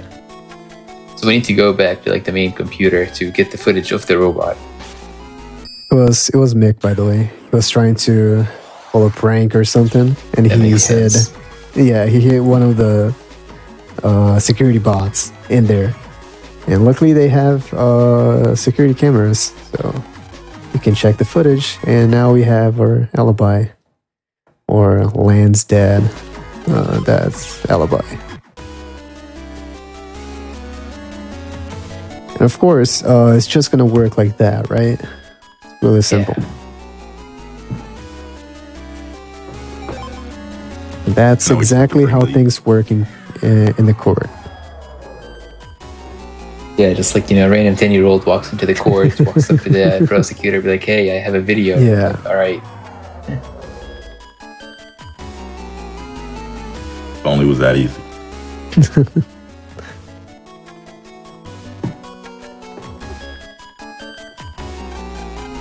I did say that the court is in session or something, so we have to go through the back. Obviously, in the back, we're gonna see Dad getting electrocuted, if you will. And then we just go in, show them the stuff. I don't really remember what happens. Except that it turns out the prosecutor was the bad guy all along. And now everyone is gonna get electrocuted. Prosecutor, a bad guy. Who would have thought that? So we're trying to go into the judge tree to fix the judge tree because the judge tree is like deciding that everyone's evil or something like that. I think that's what it is, right? It's like the judge tree is basically hacked by the bad guy. So we need to go there, but there's a door that has a password and we don't know the password. So we ask our good lawyer friends to tell us. It's 153. We get in there, it's time for the next dungeon and probably the best one. Thank God we went to law school. But What would we have done here if we didn't? Now we're gonna go into the third dungeon of the game, which is, in my opinion, the best one, and also the worst one at the same time because of these Comp 2 corners. sucks. Yeah, Comp 2 sucks. That's all you need to know. Yeah, so for this comp, every time you step on a tile, it turns into grass. You're not allowed to step on a grass tile, or else the gavel will come and grab you and throw you back to the start. that is an extremely early encounter, by the way.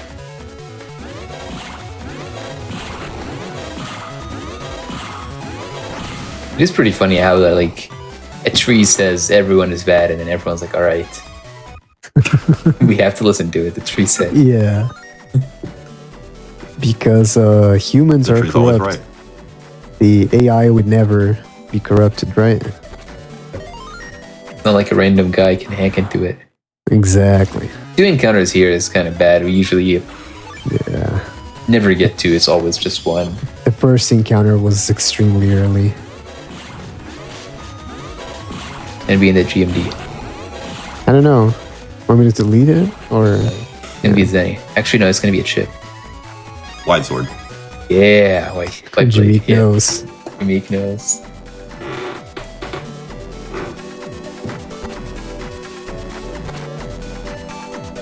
But yeah, so this is comp 2. I hope we can do something really cool in this comp, No, which is don't. there's a chance. That was a pretty late encounter. Yeah, that was pretty good. Yeah. So we mentioned. Go ahead, Lurkin. Yes, we mentioned that like if you step on a grass tile, a gavel comes and tries to like pick you up, throw you back to the start. But as the gavel is chasing you, you can't get encounters. So if we only get 1 encounter by the time we get to that near the end of the comp, we can step back on a grass tile and then like do the last part of the comp with the gavel chasing us, and then we can skip an encounter that way. The one in this screen is really bad. And we get to do it actually. Oh, no. good. Yeah, I'm gonna save before it. Yeah, save, understandable. Yeah. This It's can- called Lurkin Skip actually. And we get a really good spawn. So the gavel can spawn like right in front of you, and like you have to do some like pick that BMD up to like manipulate his AI to like kind of move weirdly and not like touch into you. Yeah, So the that one reason is, why like, we do very that spooky. is to skip the second encounter. And then in this screen we're gonna do something similar, but that one we always do because it saves so much time. Yeah. And that one should be consistent. Like you don't have any like super bad spawns. I'm still gonna save for it, but Yeah. yeah, and it's called Lurkin Skip because it was found by Lurkin, even though he hates it. Hate it. This next one is better. It's called Celine Dion Skip. Don't Do any ask of you why. guys know why? I've heard many different explanations, but I know Fat Kid is somewhat at fault. Yeah. I actually don't know the lore for this one. Same. I don't know. Yeah, I think Fat Kid named it, if I'm not mistaken. So I'll believe it. that would explain a lot if you know Fat Kid and why this is called Celine Dion Skip. Shout out to Fat Kid. Yeah. for finding all the best skips in games. Yep, so here again, we just, instead of going all the way around, we just kind of save a whole loop around the area, and then yeah, that was a good spawn. So sometimes the gavel can like be very close to you, but even though it could look scary, this one is pretty safe. And we just have no idea why it's called Celine Dion skip. The I answer feel like is, the more time passes, the more like of a mystery will become. Yeah. This Judge Man, he doesn't have any attacks. I forgot to program Yeah, any very damaging abilities on him. unfortunate.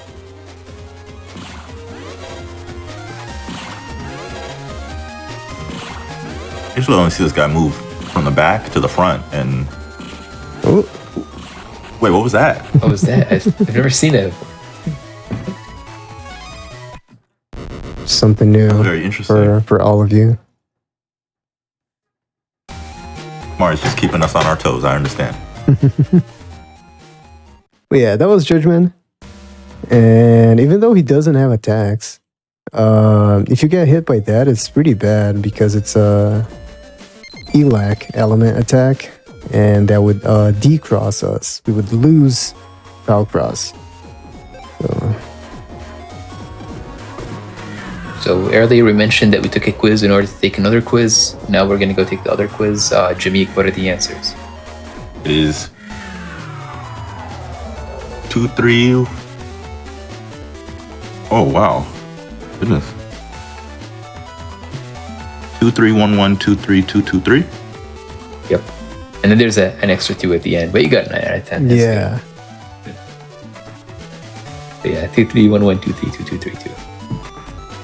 So I remember when I was doing my run of this, I forgot it. So I like went into Kumari's chat, who was currently streaming, and I was like, "Yo, is this the right answer or not?"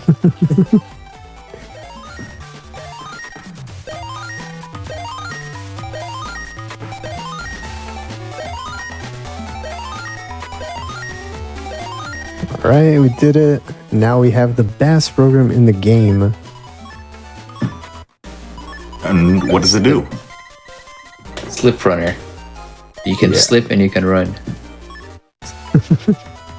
That pretty much explains it very well. But yeah, this is Slip Runner. We are gonna see it in a minute when we jack in. And basically, we need to hold B in order to run. I'm holding B right now. If I release it, I just walk like this. It's very slow. So with Slip Runner on, we don't need to hold B in order to run. We just run automatically. And if we do press B, Mega Man instead slips at a faster speed than running. And just really, really useful. We also cannot get encounters while we are slipping. And there's also a glitch called Slipwalk, which reduces even more our chances at encounters. But we will talk more about that later when we actually do it. Yeah, so you're gonna see here, just gonna slip up, and then you can't stop it. So when you slip, you keep going until you hit a wall or another NPC or GMD or whatever.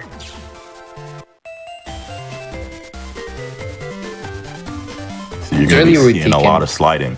Yep, there's gonna be a lot of sliding. So now there's like another part of that like tournament thing that's going on. We're gonna have to fight a bunch of enemies. Basically, there's like 4 judges that you have to fight their viruses to prove your abilities as a battler.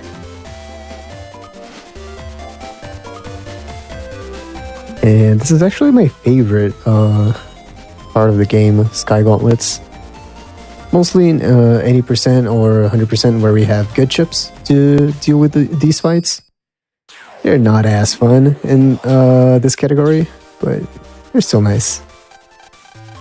Even better because you don't have to think. Well, except for like 3 fights. Pulse bulbs though. Those are good fights. Yeah. Those are great viruses. Yeah. These are the first ones. The set of 3 fights. These are fire viruses, so just Spellcross. Does so much damage. Yep.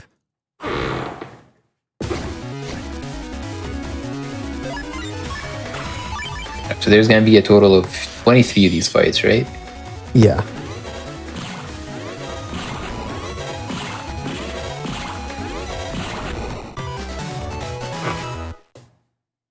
Nice buster. Just a lot of buster. I don't think I'm gonna be using F beasts in any moment, or beast out, whatever you want to call it. I'm probably just gonna go for Aquacross in all of them. Probably only a good backup if you like lose your cross in one of full spell fights. Yeah. Actually, even then, it might be better to charge. Oh, if you lose it in that specific fight that we are both talking about, Lurkin? Yeah, there's a fight where there's a fight where if you get hit by the pulse bulb, you have to redo every fight, and like you have to basically die and retry, and it's like 8 fights into a gauntlet. Yep. That one is pretty bad. Oh, bug frags. We just saved 6 minutes right there by getting 3 bug frags. Oh wait, this is not 100%. Unfortunate. These are both fire viruses again, so die very quickly. Ooh, that's fight. Double delete.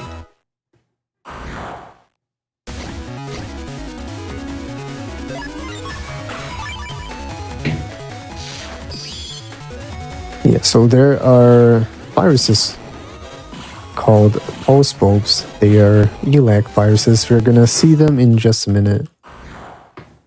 And they're very, very annoying because they can only get damaged when they are attacking.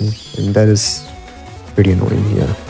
And again, since they're elect, if you actually do get hit, you will get decrossed. Yes. It's bad. I don't know. I think those viruses are pretty cool. Man.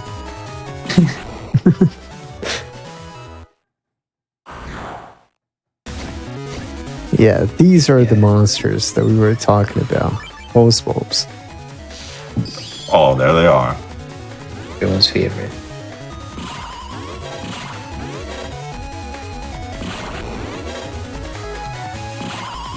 It's So yeah, they easy. only attack when That's true. you line up with them in the row, and then they'll immediately run one panel in front of you to attack. Yeah. So you can kind of manipulate their movement.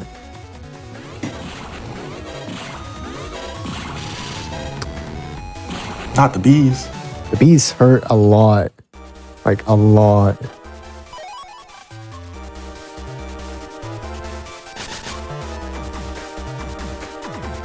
I think they are the viruses that I'm most scared of, honestly. More than pulse bulbs. I'm a Gregor runner. I don't even know what those bees do. I think the worst virus in the game is the mech gunner. Oh, machine sword. What? Yeah, that's pretty bad. Oh yeah, one. that one, yeah. The first one is Shakies. Oh wait, wrong game.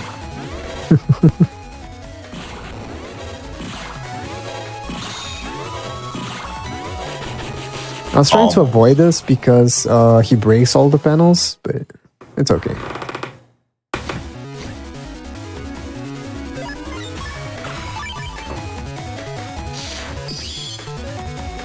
This way could kind of suck too because one of the quakes, like whenever they jump, you can't move for a little bit. You kinda Yeah, start shaking the ground, and they kind of stun you. So they do a lot They of start damage. jumping is random. we don't really need to save before these gauntlets because you don't get game over if you die. You can just retry. So Back to the start. Which for most of them, it's not that too big of a deal, but the last gauntlet is 10 fights in a row, so if you die near the end of it, it can be rough. I did not know that. That's interesting. Meek's too good, he's never died to the gauntlets.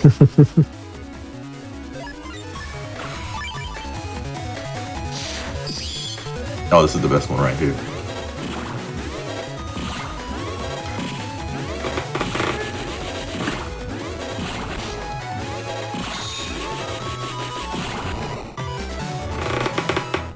only we had them boomer.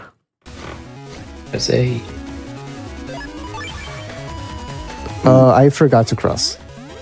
That should be okay. Oh, we're kind of low health. Undershirt on? No. No. Okay, we're okay. And we're safe. Just throw back to fish box at the beginning of the run. Yep. Nice Buster Bug. It was actually pretty good. I was very impressed. Got like 3 in a row. And we got a full one, but it wasn't the bubble. So yeah, almost. This is the gauntlet with 10 fights, so Yeah. kind of gotta be careful with health here, not take anything unnecessary, and also there's one fight near the end of it. I think it's like fight 7 or something. But if you get hit, you can't beat it. Well, you can actually. You just need to get lucky with the Buster Bug, which is Not gonna happen. not reliable, to say the least.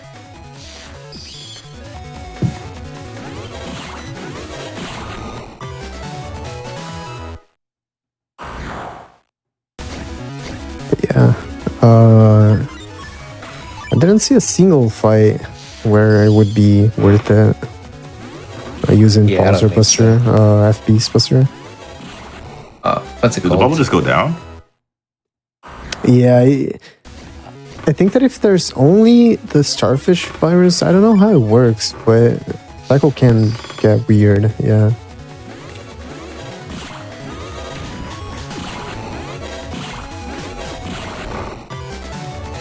Like one of the bubbles just goes Yeah, like to the bounce top, back. one goes to the back, like straight ahead, and one goes down. Like it makes no sense.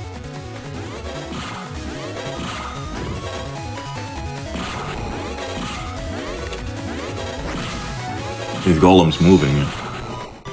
Yeah, he's actually pretty fast, even though he's huge. All right, this is the fight. very Ooh. scary fight. That's a good fight. Good luck. Thank you.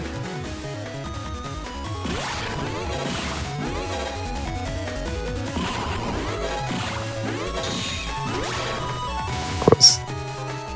So this guy heals to full health every time he attacks. And if you get hit, it's an electric attack, so you lose. That's Buster nice. Bug. Yeah, that fight is pretty tough. Also, nice sword Nice draw. try.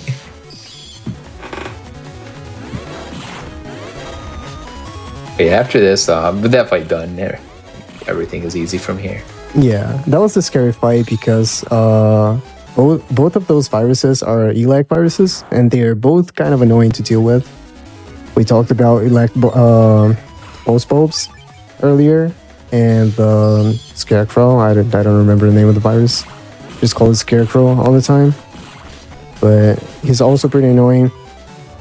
As Lurkin said, he heals every time he's going to attack, so you can actually time your Buster pretty well, and you're gonna hit him like right at the moment where he heals. But there's a pretty significant chance that he's also gonna hit you. So Yeah. Guess you could like he heals and then like attacks like half a second later. So in that half a second, you can attack him and then move up or down. yeah, So the way the Buster Bug works is it's because he has Buster Pack off grid. I have two And then levels that of becomes Buster Bug. Actually, it's because I have Oh, two Buster. levels? Yeah, I have Buster Pack off the grid, and I Attack plus have 10 on- Attack plus 10 on the command line, which also gives us another level of Buster Bug. But yeah.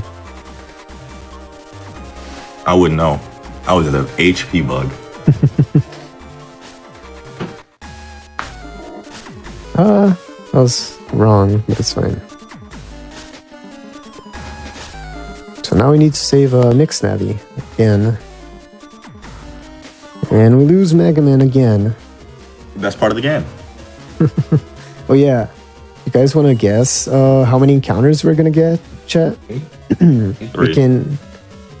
How many? 3, I'm gonna Jameek, go I with think? 3. I'm going with 3. Lurkin? I'm going with 2.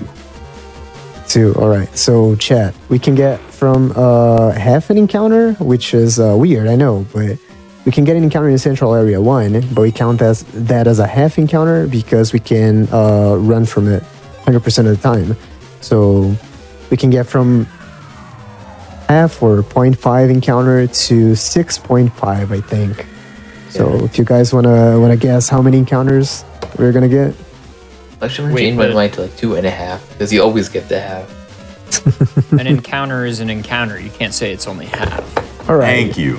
All right. So we can get from 1 to 7 then. 7 or 0 to 7, I guess. But. Yeah, 0 to 7, but it's never gonna happen. I'm here to rep TJ Henry Yoshi. You know, he can't be everywhere. Shout outs to Last, by the way. Last AO. The last AO, he made this mini game of guessing encounters. That's the half encounter. And we call it half an encounter because we have a 100% chance to run away. For the others, it's 25, so you have to fight them. And loses way less time than the other encounters. This one, he's gonna get 2 here, and then no more. It's getting 1 here and then 1 in undernet. Hopefully this might be 2. Yeah, I'm not sure what to think about this encounter. I feel like this encounter is really bad with Aquaman, actually. Yeah. I should maybe try to run. I don't think you can kill this guy. You'd have to hit him before Rip.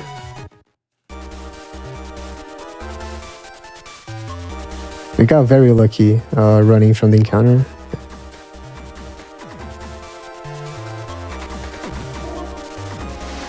Let's get the encounter in this area. 1 more, and then it's gonna be 2.5 every time. Yeah, so the max we can get now is 2.5 or 3, depends on your point of view, I guess. And that's very good. Always 2.5. Yeah. That was 2 or 1.5. Depends on the way you see things, I guess. That was definitely 2. Yeah, those 2 encounters. It's actually really good. Yeah, it was really, really In good. a normal run where you're trying to PV or something, like you'd be so happy to see that because many runs just die here to getting like 4 encounters and like 3 failed escapes, each of them like 12 seconds. So. It's up to like a minute easily. You don't take the encounter when you get them? I do it depends on your PV draw. attempts. Yeah. If I draw like Hand Boomer and 90% attempts, I definitely take them. Or like Air Spin. Yeah.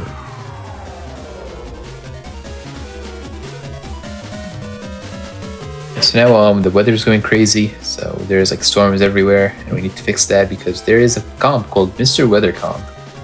And that by the controls way, the weather. Exactly. The best one in the game. Exactly. If having a tree, Judge tree. if Judge Tree wasn't enough, I need to get rid of that ship. If Judge Tree wasn't enough, now we also have Mr. Weather, which is basically a computer which controls the weather, and absolutely nothing can go wrong, right? Absolutely nothing. There's no way. I agree. Well, the good news is that we have a child who can fix it. Exactly. And I should probably leave that cutscene on, right? I should probably not skip that cutscene. Since the fact that Lan is a child was just mentioned, I just remember the one where... okay, you guys are going to see it in a second. Fine. Thank you, by the way, ADEF. Yeah, of course. Oops, bad slipper. I'm going to save before this fight. Yeah, I'm going to save before this fight because it can be annoying. And this is one of the fights where I'm going to use this Buster instead. Because it just gets rid of the bubbles. Beautiful thing. Yes, this fight is probably like one of the... Not the scariest, probably like the second scariest fight in the game. Yeah.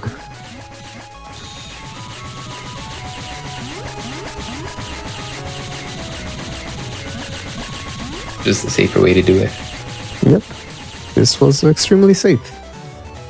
Pretty slow, but extremely safe.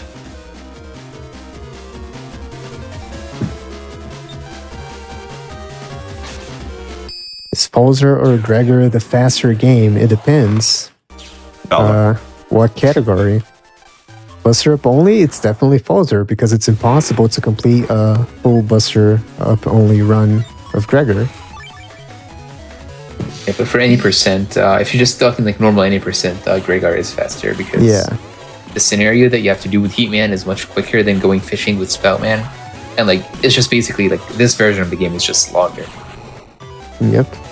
And in 100%, Gregor is also faster currently by 10 minutes.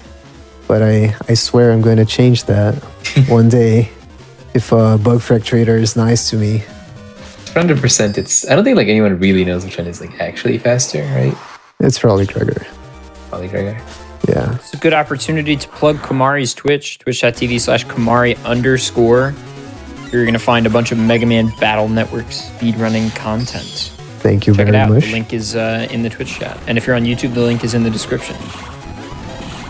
Thanks a lot, Adef. Of course. And I was about to mention, what if we take another break after this scenario? Sure. Sounds great. You just let me know when. All right, about 7 more minutes, I would say. Right on.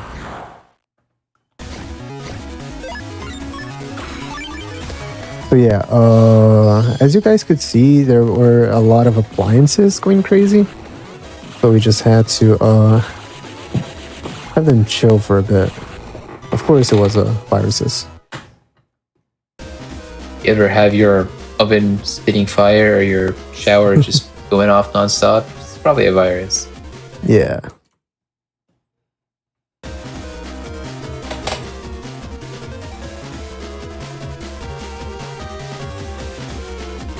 The man locked up in a locker there, don't worry about it.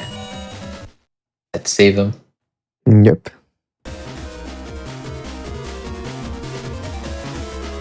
So here we wanted to go down the stairs to get to Mr. Weathercomp, but the stairs broke. I think that's what it was. Yeah, and Yeah, they now just randomly blew up. Yep. You don't talk about it. thankfully we have a copy bot right here, and we are going to do something very, very safe now. I think Len is like 12 at this point in the series. Probably, maybe younger, but he's like Yeah. 6th, 7th grade, around that. And I believe Skytown is at like, I don't know, Very high up. 10,000, 30,000 feet high up. Yeah, something like that. 30,000 feet. Land Yeah, is just it's gonna gonna- jump. Use an umbrella. That clearly works, right? Parachute. Yeah. And Mega And Man the game is catches over. Never mind. Yeah, Mega Man catch them. them. So I spoiled it. But yeah. Look, if your 12-year-old child isn't doing roof gap jumps over death drops, then I don't think they really had a child. I think the most impressive part is that he was doing these with roller skates on. True. True. Yeah, kind of tough to not slip. I feel like I'd be so scared of slipping at the edge. I failed slipwalk there, as we talked about slipping, but I will do it again. Oh, this area is really pretty. I like It is. this. And the music's best also one in the really game. good. Also, I failed slipwalk again. What is happening? But yeah, there's a glitch. I'm sure I'll get it eventually, so if someone can explain how it works. Yeah, so if you slip and talk to something at the same time, you get into slipwalk. So here he's trying to basically talk to the prog as he's slipping from a very close distance Bro. to him. I'm just not being able to slip at all. If you're like too close to him. Yeah, but wait. I don't know what's happening. Wait. Okay, Yep, so you there get we into go. like this kind of slip and walking at the same time. So while you're in that animation, you cannot get encounters. So we just use it there for a little bit to like save encounter checks for like a few steps. Yeah, like- we're gonna use it more on the second comp. And I actually cannot miss it there because it's off of a GMD. Not off of an NPC, so I don't have multiple tries. And we didn't even save the encounter.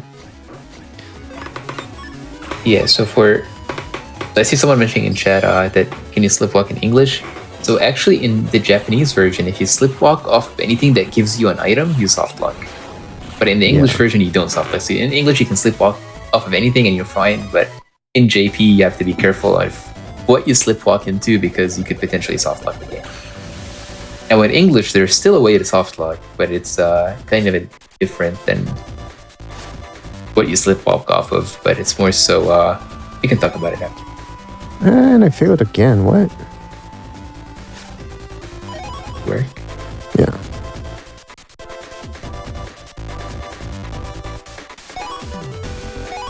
So this is Mr. Weathercomp.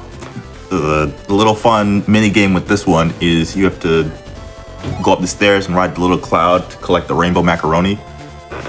And then after you collect enough of them, you'll be able to poop out rainbows and destroy the typhoons that are causing the storm to block the door. By far the best mini game out of all the boss areas, and the music is amazing too. And every time a typhoon hits you, it like damages the cloud, and if you get hit 3 times, you fall off the cloud and you have to get back on it. Yeah. Typhoons are the final villain, by the way. So typhoons move weirdly. Sometimes they just like hang by a wall, so you can't put a circle around them. Yeah. Did we skip encounter there? I think we did, right? Yeah. Nice. Yeah.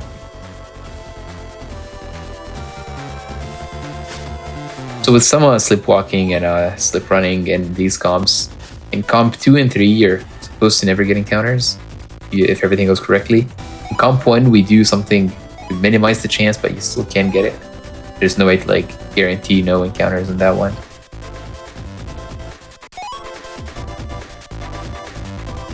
There's also not a way to guarantee no encounters in comp 3, I think. Just really reduces, but I clearly did it very wrong. I thought if you do it perfectly, it wouldn't, but I could be wrong. Maybe there's like one encounter check. Probably. I think right at the end, maybe sure, like frame perfect with the next slip run right before Element Man. You can skip it.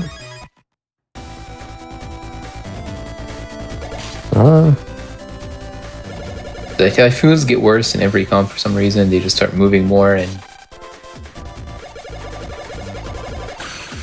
almost a perfect circle. We'll take those. Perfect circle. Right there, right at the skull there. I thought we could get an encounter there, but maybe if you are frame perfect with the next flip, then maybe not. I'm not sure. The Element Man, he like starts with like null element and then starts switching to different elements. So here we're basically gonna let him get to fire, and then since we are using aqua, he's gonna die quickly. Or are you just gonna kill him? Best boss in the game. I was early there, so he's not gonna get to fire probably. Yeah, we're just gonna kill him before fire. So he goes like in the same pattern every time, from like normal to wood to fire. There is fire, and he's dead. You didn't have to bully him like that. Didn't have to ruin the weather for us. Yep. I think we can probably take our second break now. Excellent. Gamers, don't go anywhere. There will be more hotfix, more Challenger approaching, and more Mega Man Battle Network 6 in just a few moments. We're just going to take a quick break, and then we'll be right back. Don't go anywhere.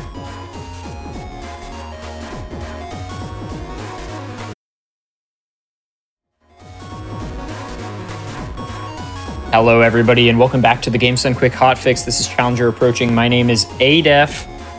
Some quick announcements before we get back into things. Games Done Quick Highlights is a channel that features highlights of our GDQ hotfix shows. Specifically, it's a YouTube channel. Use the !highlights command to learn more about our highlights. The highlight team, they've been doing amazing stuff recently, so please do go check out that YouTube channel. A lot of funny stuff being posted there and on our Twitter as well. If you're watching on YouTube, on that note, go to twitch.tv/GamesDoneQuick if you're interested in looking at our live content starting weeknights at 7 p.m. Eastern and weekends at 1 p.m. Eastern. But with that, Kamari, why don't you take it away? Yeah, thank you very much, Adaf. Jamika, can you please do a countdown so we can get back to it? All right, I understand. So this time we're gonna go on go. All right. Ready, set, 3, 2, 1, go. Thank you. So yeah, we are back. This is Mega Man Battle Network 6. Side B Falzer Buster Up only. Again, this is effectively a Buster only category for Battle Network 6. Can only be done on the Falzer version because of a specific scenario in Gregor. It is literally impossible to get through by using just the Buster. So yeah, and it's called Buster Up only because we need to use a chip at the very beginning of the game, which we already did, obviously, to get another chip for story progression. But yeah, just a regular Battle Network stuff. And any of you guys want to say something about the scenario that we're doing right now? Which one is this? That's Blast Dive, Moonstone, Yes. yeah. Ooh. yeah, Moonstone. So we were doing some sort of tournament, like the greatest net paddler in the world, something. Not actually, but so this is the last part of that challenge. We have to find a thing on the internet, the Moonstone, and it's apparently hidden in the undernet. It's the bad place. So we're trying to go find an undernet too, but this door is locked. So we have to go find the password.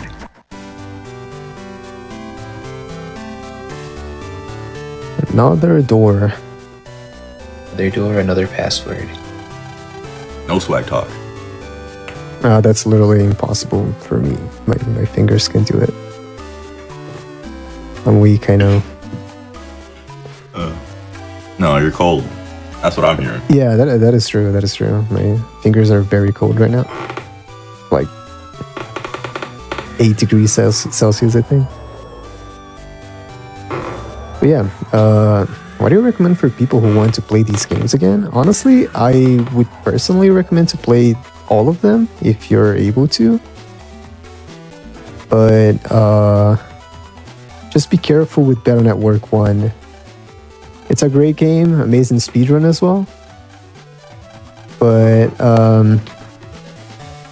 the complicated game, casually. Being one is we would like to say that is them figuring out stuff on how the game should be. So there's a lot of not like there was a lot of things like quality of life fixes and improvements that were implemented from 2 onward. So like 1 is still good, but it's like lacking a lot.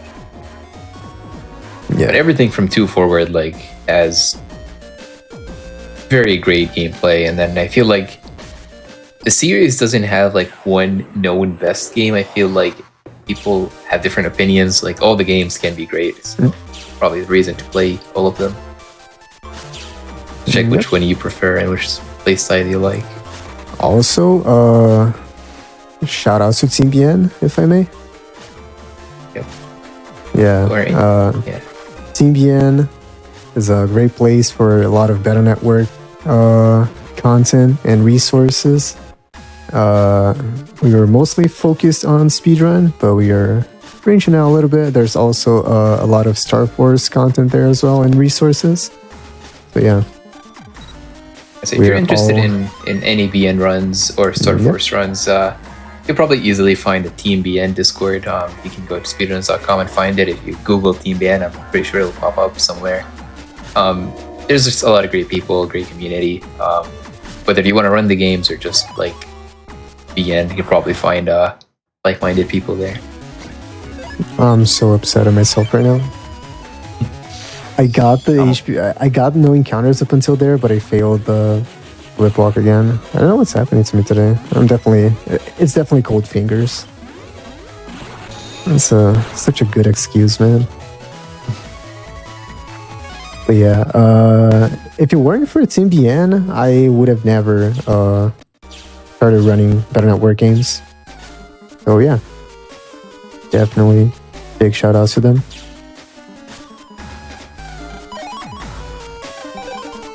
We found the Moonstone. That was the last like part of the test that we're doing. Moonstone. But yeah. Now we just got to talk to a bunch of people that lost to us, so they're kind of upset about that. But then they're actually, two of these people are the people that teach us crosses later on. So if you were doing like 100% or something, you'll see those characters again, and their navies.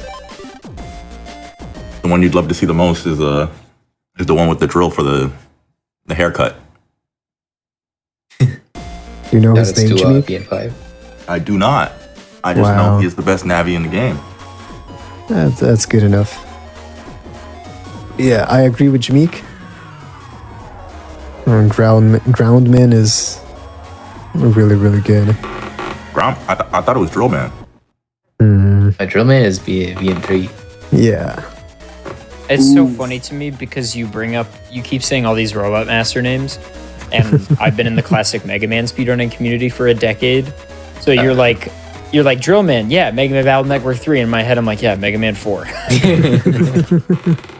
Yeah, at least I know me and Kumari, and I'm not sure about Jameek. Have you played classic Mega Man? I played Mega Man 2. That's a good one. I know me and Kumari haven't played any of them. I've played like one X game. That's it. Outside of I've never played a Battle Network game, so I guess we're we're on equal footing. So yeah, we are back to ACDC Town. For those who are familiar with the series, this is where going the wrong way. Talking and gaming is difficult sometimes, but this is where Lan and Mega Man are originally from, not Central City. So we're just visiting our old friends, and there's yet another door there. Gotta love doors. The biggest obstacle in this game yet.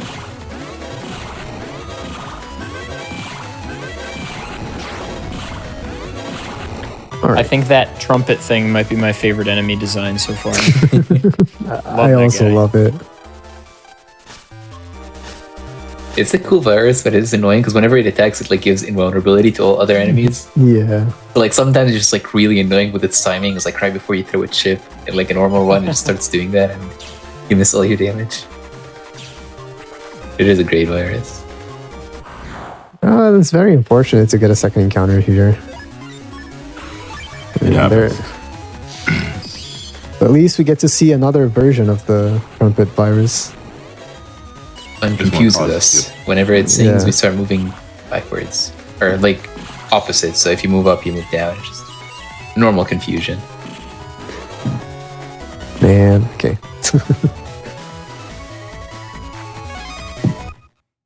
And there's one other one way later in the game. It's like in that post-game areas kind of, is that stuns you. Like you can't move when it... Yeah, there are different versions. And the sound is also different, which Yeah. I think is pretty cool. I thought they were supposed to sound like the instrument they're named after. What are they called? So it's like the trumpy, and then I don't know what the other two are called. Yeah, I know there's one. No, I think it's the chip that's called timpani. Oh Probably. yeah, it is the chip, yeah. And then 'Cause this, Discord. the blue one gives Discord the chip, not the app. But yeah, if I went into that warp there, still in slipwalk, I would have soft locked the game. So, we- yeah. You're not supposed to do that? Oh. Yeah. Well, you're supposed to do it just after you finish the run. Oh, Yep, okay, all right. So I am doing something right. Thank you. Yeah. that is the Yeah. tradition. Here's the way to soft lock. So I mentioned earlier that in the JP version, if you slipwalk off of something that gives you an item, so usually GMD is the soft lock. And I said there's another way to soft lock, and it's that. So if you walk into a warp while in slip run. So over there, like it might have looked like Kumari did, but actually right before he hit the warp, he slipped. So he was like in a normal slip, not in a slip walk. And that's why no soft locks happen. Yep. And pretty much every BN6 runner has soft lock there at some point.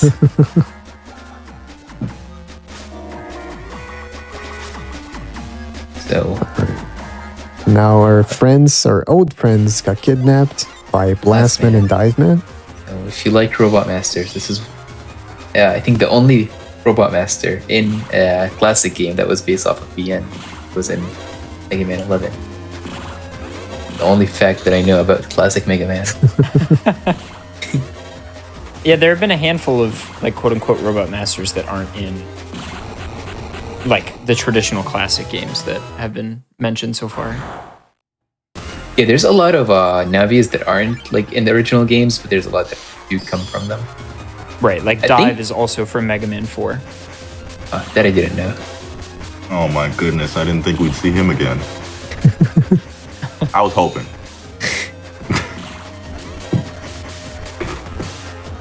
I think you guys, you talked about Clown Man and Magic Man as well. Yeah, well, his name's not actually Clown Man, it's Circus Man, but we call him Clown Man. Yeah. Okay, because there's a Clown Man in Mega Man 8. I think, isn't there Clown Man in BN1, or am I... That's Color Man. Color Man, yeah. Yeah, Wako Man in Japanese, I think. But yeah, Jameek, you miss Diveman so much. Do you also miss Evil Spirits by any chance? Oh, I do. I've been missing that. I thought it was good. only in the beginning of the game. Yeah, because remember when we thing. killed the very last one, Jameek was like, we're never going to see them again, so it's kind of upset. Yeah. So Kind of giving I was me very hope right upset. now, Mari. we might see them again. We just might. I can't wait.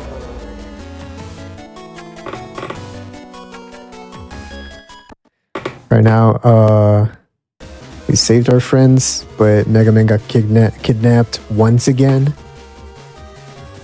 We saw him on TV. Mega Man was on the news. He was in a copy bot just going crazy in Seaside now. Just gonna go to check on him, but he's gonna be gone. I don't know if he's gonna be gone or if he leaves after we get there. I don't remember, but I believe he leaves after we get there. we still see the copy bot here, but then Mega Man is out of it. Yeah. Now we don't know what to do, but thankfully our good teacher, Mr. Mock, can send us an email. Says, want to talk. He tells us to come to Skytown, and he's got information for us. Wonder what Yeah, that I feel like that's pretty much how we worded our emails back in the early 2000s, probably.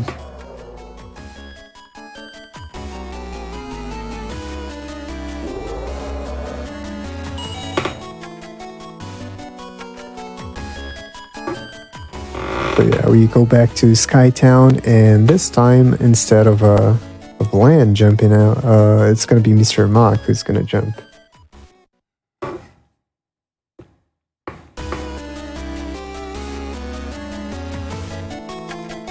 And well, And Mr. now- Mock told us Yeah. where Mega Man might be because this is where we learned that he was actually Last Man's operator the whole Operator. time. He was the bad guy, and he tells us like he feels bad at something, and he tells us where Mega Man is. Like there's that big hole in AC or Central Area 3. He's down there.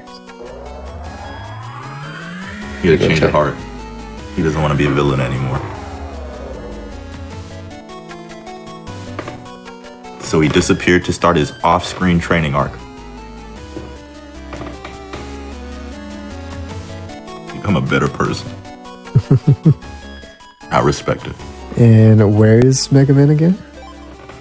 In Central Area 3 in the big hole. Yeah. We've probably seen it as we're running around. How there's like an area with just a huge like empty area in the middle, so you can actually go down there. And for In the this, run, you actually only see it once, because that's where you see the Cyber Beast for the first time. Yep. And then every other time after that, you run around it. Because the Cybius were like hiding down there. we can't really go there just yet. We need permission from the mayor, which is also the principal at our school, so it's rather convenient. We're just gonna walk up to his office, but it's locked or blocked by a robot.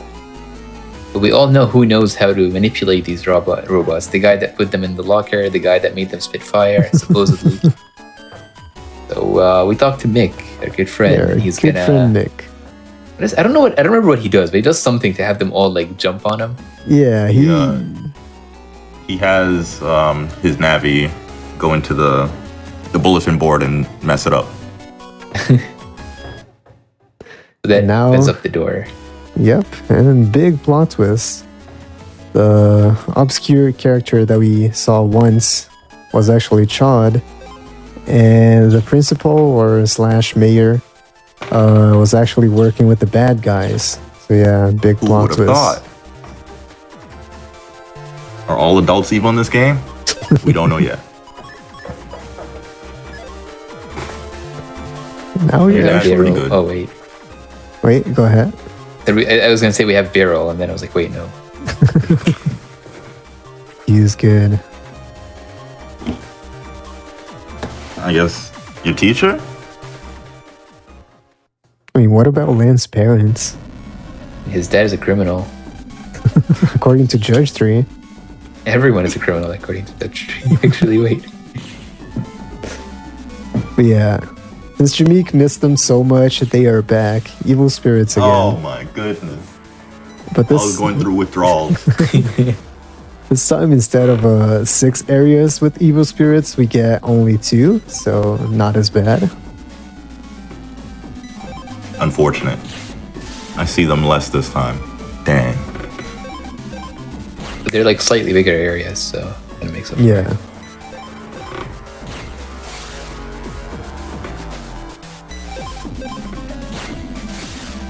That's kind of new strats, by the way, right here. I was confused when I saw you do that. Yep. Shout out to Jagumba. He came up with this strat. Jagumba is a Japanese runner. He holds world record for 4 out of 6 Better Network main games. Just probably the best BN speedrunner of all time. Big fan, big fan. Most consistent. Definitely. Not worthy. But yeah, I was gonna say, Lurking. I haven't seen this in a little bit. How does the rules work again? Of killing spirits. Yeah. So you gotta hit them in the back. They die immediately. If you hit them on not the back, it brings their HP or their color down by 1. So blue is 3 HP, yellow is 2 HP, red is 1 HP. Mm-hmm. And we gotta kill them all before we run out of weapons. All right. Yeah. Thank you for the refresher. How could you forget? I thought it was your favorite part of the game. You know, just because it's my favorite doesn't mean I remember everything about it. Understandable.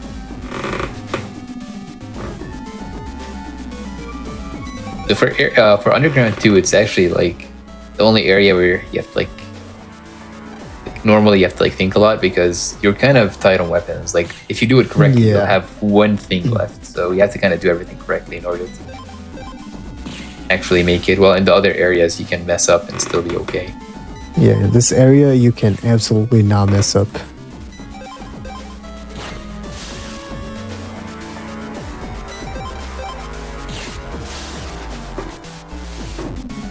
Unfortunately, this is the last time we see evil spirits, right?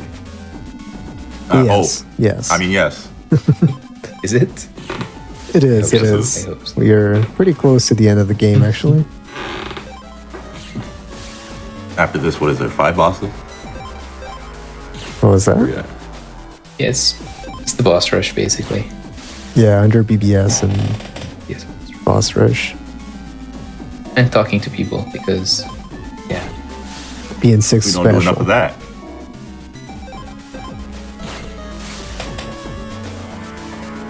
Oops. So coming up is 2 boss fights back to back. So first we fight Beast Out Mega Man, Beast Out Mega Man as Spoutman. So that fight is the harder one, and then for the second one, we'll let it play out, but it's pretty easy. Second one is one of my favorite characters, actually, in the series. But anyway, Jameek, want to explain how this fight works? So, Beast Mega Man moves, I believe it's 5 times before he attacks. And the first time he moves, he's going to do the Aqua Needle attack, which is where the needles fly out from the sky. The second time, he's going to try to slash you with his hands. And then he's going to repeat that, I believe, 1 or 2 more times. And then on the fifth one, he's going to throw the boomerang. But yeah, that's really the fight. He doesn't really do anything special. I mean, when you get him low enough, he's going to break pattern, and he's going to try to slash you to paralyze you and gun you down. But other than that, the fight's pretty simple. Yeah. Pretty even. Right, Lurking? What I was told. Oop, What I he was did a like. thing that Jameek just talks about. When I did a run of this, I was told this fight is free, but took like 10 minutes trying to kill this guy because I always missed the pattern and didn't hit him with my buster. Nah, that should have worked. He was on a broken panel, so it didn't. Lying. Boomer. But I don't think this version of What? the Beast is as aggressive as the other version. If the other version Close. makes sense, this one doesn't. It's just the other one in reverse. He This one wasn't a uses more broken chips panel? and cuts less. That was me for like the whole fight. That last like cycle. Yeah, we were done. We were done. And now for the best fight in this game, Colonel. Yeah. That is to be N5, the true version. Yep. Shout outs to the sprites.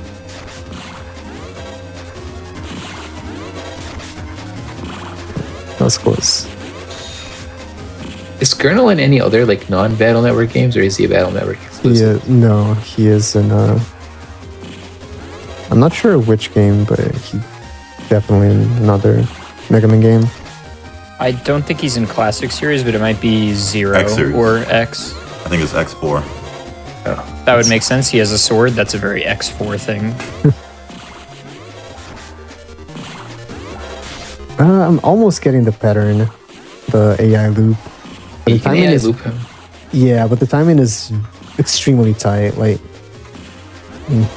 I got once and then I missed it. That's actually impressive. Yeah, he's Mega Man X4. That's correct. I want to play that game now. It's a cool game. It's not my favorite X game, but it's cool. Yeah, because that's X8, right? No. Only one I've played, so. My Yeah, favorite Command X- mission, we all know. X1 and X2 are goated. and Iris is also in X4. Also, Iris, interesting. Yeah. I knew they were both on a game, but I do not recall which one. But yeah, X4 is also the one with the famous line, right? What am I fighting for? I think. I don't know. All the most famous Mega Man voice lines come from Mega Man 8. Okay. Actually, I haven't played that one. You, in my opinion, you don't need to, but some people would disagree. Oh. Okay, I understand.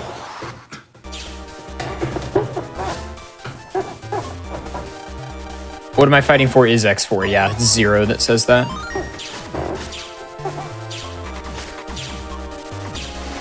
So there are actual bad guys in the internet right now. We need to go there and figure out where bad guys are in the real world. But in order to get that information, we're gonna have to fight a lot of bad guys, and these are actually the toughest fights in the whole run. Did you get full So- energies? Excuse me? Good luck. Thank you. But yeah, The first fight or two are not bad, but then after that, it's rough. It's free. Yep.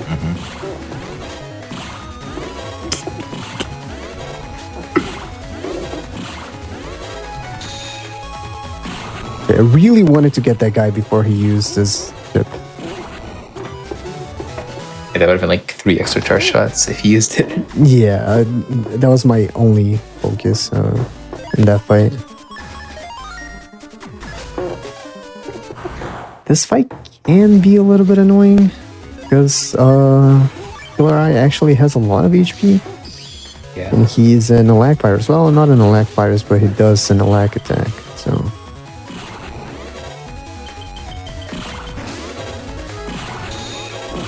I was gonna say you probably could move up and shoot him before he sees you. I don't know, man. Those things are scary. I swear. This is Yeah. the hardest fight in the game. Like Yep. almost definitely. Like Really? not just for I this think- run, but also like any percent. If you don't draw anything here, you're likely to die. I think the Quaker old stove is. I messed up. Honestly, if we had only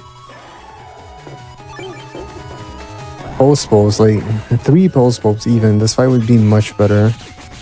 The problem in this fight is the shots from the puffies. You have to like dodge those while also not getting hit by the pulse bolt Yeah. because again it's a leg. And also like kind of manipulate his movement, because if you like there I was basically trapped. He has to be in the front basically. Here is very comfortable. You can't move back quickly because then he's gonna attack you from the middle rather than the front. Yeah, no, this is safe.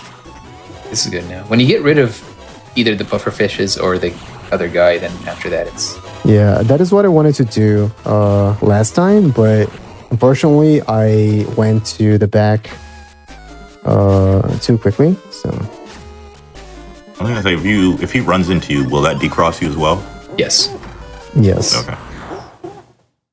Like even him hitting you is still like damage, like walking into you rather than his shockwave attack. Not shockwave, but pulse, whatever. Shade man attack. Bees. Oh, that's. Oh, almost.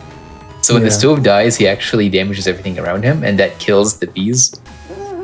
And yes, it killed one of the enemies, and the other one almost moved into position to die too in time. It's really, really good when you kill the kettle in the middle, like middle? right in the middle. Yeah, it just kills everything. It just boils over. Yep. And this fight is pretty chill because we can actually take damage here. You can like crack a panel and then Yep. fight back.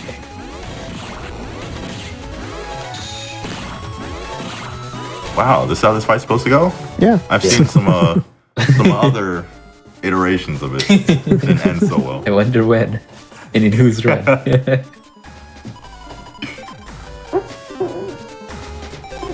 Yeah, that was not too bad. I kind of expected Yes. one death there, so That was good. that's okay. Yeah, so the bad guys are in not Seatown, Skytown. Yeah. They're like And very then- You're a openly. bad guy. They're like very kind of out in the open. Like they're not even hidden. They're just Yep. out here. Barrel So- hitting him up. Because when you're a bad guy, you post your location on the internet. I don't get it. Well, not actually the internet, but the undernet. So yeah, Internet. because you're a bad guy. So basically now we're just chilling. We're getting really close to the expo thing that we won. So we kind of have like early access to that, and we're gonna invite all of our friends to go with us. The expo, by Also- the way, which is obviously not sus at all. Yeah, what is this place that we've been trying to go to for the whole game? Yeah, and Obviously, we just want to go listen to the music there because it's the best soundtrack in the game. true. I agree 100%. We're just inviting everyone. Now we have to invite our Mr. friends Famous. from. Maybe he wants to go. Probably not.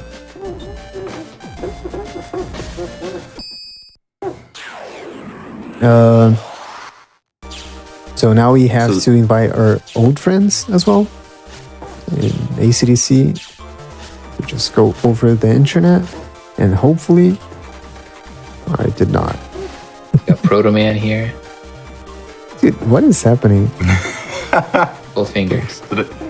Today's not your day. Yeah, not for The fun slip fact about walking at this least. area: if you run into anything, you lose the run. But our friends don't have hitboxes. We can run into them, and they're just made of nothing. So. Wait, you can? Yeah, you could Like, just actually? yeah, you could just like run into the Gutsman here, and you won't lose from front. So, yeah, our friends are not real. Is my theory. It's kind of our imagination. We think they're there. I actually didn't know that. And I very was always last scared to. Virus Master Glide.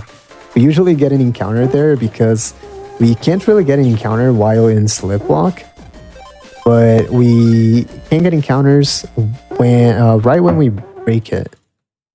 And the reason we're breaking it is that we can't do Jack Catwell in Slipwalk, so we have to get out of Slipwalk. And when we break it, there is a chance for an encounter. Because even though we don't get encounters, our step counter is still going up. So we usually get a really high check when we break it. Here we can, not really talk, but enjoy the music. Yep. Best music in the whole series. Wait, Save Our Planet's playing? Yeah.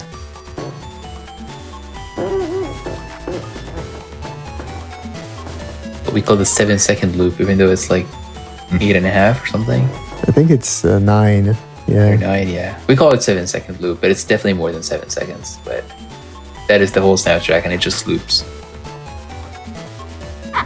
Unfortunate. We are just collecting stamps right now. And absolutely nothing can go wrong. It's not like these were all areas that we've been through before. Like, there's probably not going to be a boss rush or anything. It's not like Mega Man games are known to like have a boss rush at the end of redoing everything else. Yeah. Rarely.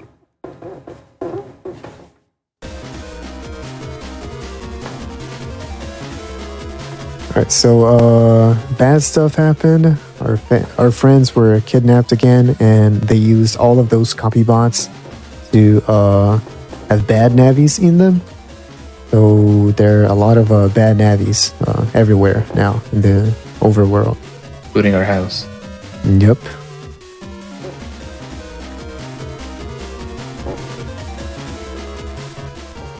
That horizontal movement I just saw. That is the new movement. Is it actually faster? I'm not sure. I thought it would be the opposite, but I don't know. Yeah, we used to do the opposite, but I've heard this one might be faster. I haven't timed it yet. Just showing off new stuff. But yeah, looks familiar, probably, if Yep. you've been here for a couple hours now. I got the one that mattered. This is, again, it's the same as the first time we were in a pavilion comps, except this time we can't L button strats. We're stuck in the comp, but we can slipwalk.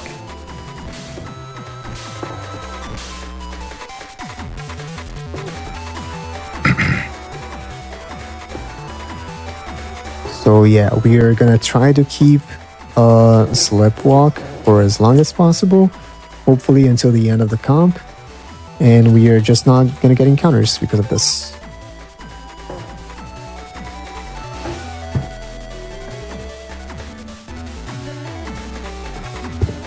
Lurgan, quick question. You think it's going to be first try or second try for the next comp? A first try every time.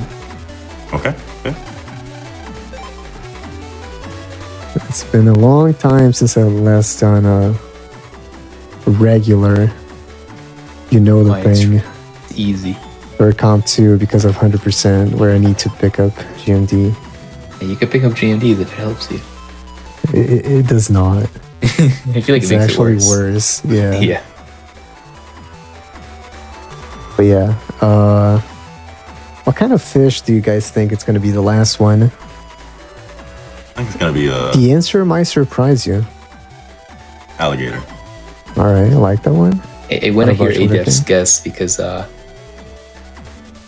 see if they can guess it. Yeah. It doesn't really What- matter if we break What is it the next here, animal? because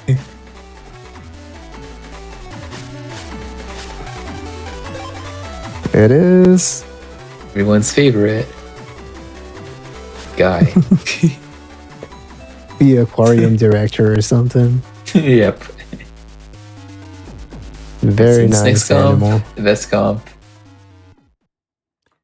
So we mentioned Celine Dion skip and Lurking skip, how you kind of do the end of the comp with the gavel chasing you when we were in Judge Tree. We're actually gonna do full comp that way this time because we have slip run. We can go Yep. fast.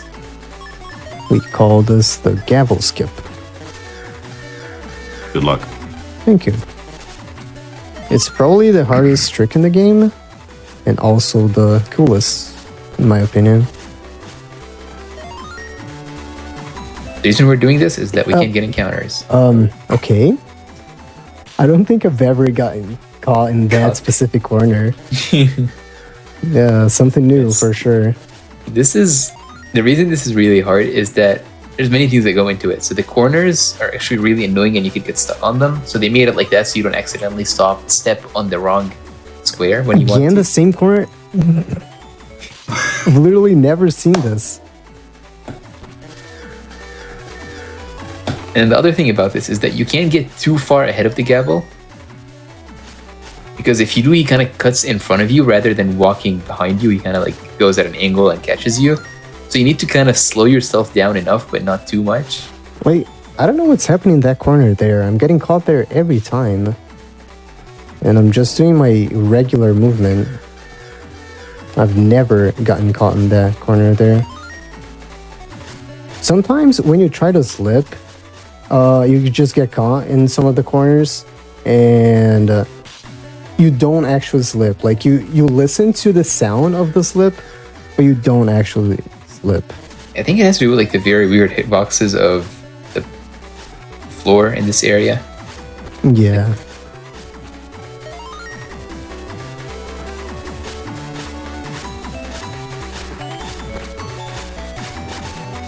We're gonna do the Jameek loop. No, I don't know how to do that. Best loop. Jagumba actually does that. But it's probably better. Oh, this is Let's go. very good. So First try every time. one thing to note is we have 1 HP right now. Is because whenever we get step on a grass panel and we get caught, we take 100 damage for each grass panel we stepped on. But you can die from it. You get to 1 HP. So we did save right before it. So if Mari dies, it's fine. But Judge Man has no attacks. Okay. He just moves around and does things. There's actually no hitboxes on any of these. Yeah, I mean, if you saw it there, he walked into the sword, but nothing happened. I'm actually kind of scared about the book. Big book, yeah, Yeah. fine.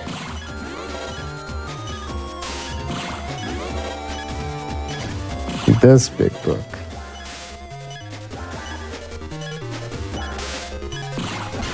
See? Exactly So he that. doesn't have the attacks, but the big book has attacks.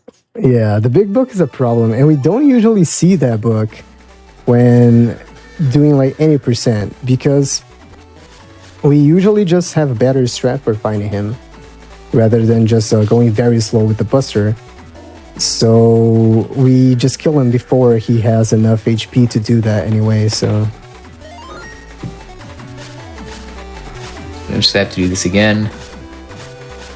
Yes, We there it can't happened actually- like twice. we Pretty can't actually save here Yeah.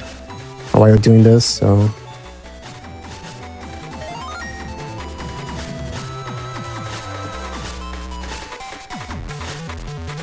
I think I went too far, but it should be okay. Oh, Almost. That was that thing about corners hearing the weird. slip sound but not actually slipping because weird hitboxes on the corners. That one is a very common one, a very common place to get caught. There's in. like 2 or 3 areas where you like. Generally, most people get caught, but sometimes like it just does weird things and you get caught in like Yeah. an unexpected place.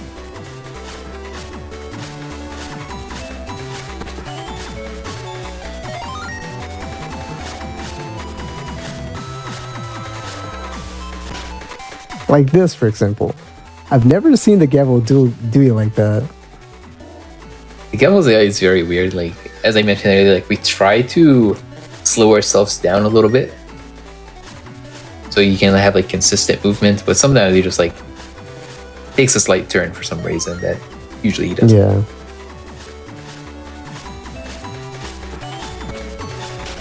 Like there, for example, I got caught in weird hitbox from the thing. Yeah, so that like kind of turnaround is probably like the hardest part because you're having to turn around on a 2-block wide like area, so it's kind of right next to you as you're slipping. So any like slight misstep and you could get caught.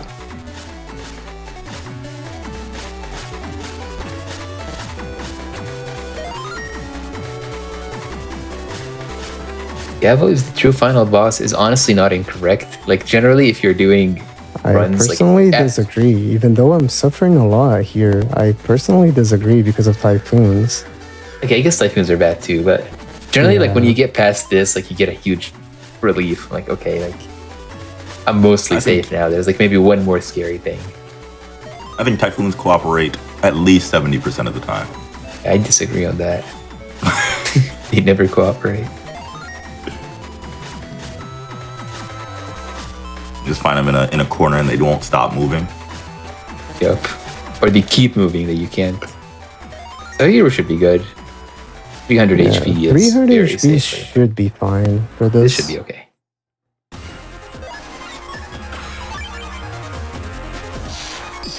The reason we do this strat is to save one encounter, basically. Like it's basically faster to not do it than to fail it like twice. No, but like as a PN6 runner, I'm legally required to do this all the time. You have to do it. Yeah. I think like failing it once or twice, it's still faster. But after you fail it like twice, at that point, it would have been faster to not do it. But like you constantly think like, okay, if I get it this time, then it would be faster.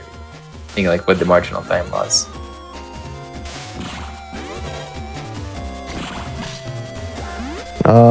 This is terrible. That clearly makes no sense because that was weird. I don't know what happened. Yeah. I wonder if a FP probably is better. I don't think so.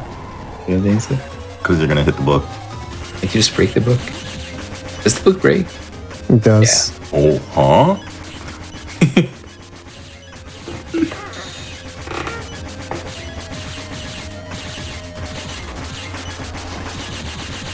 It's probably just gonna use the book again though.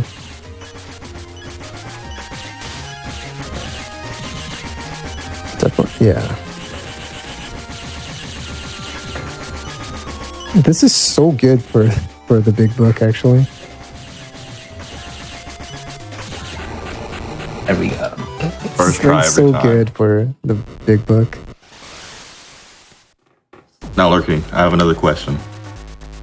What is it? Do you think for the big bad, is it going to be a mirror match or is he going to suit up? Wait, for what? For the big bad. Oh, it's going to be a mirror match. Okay. Yeah.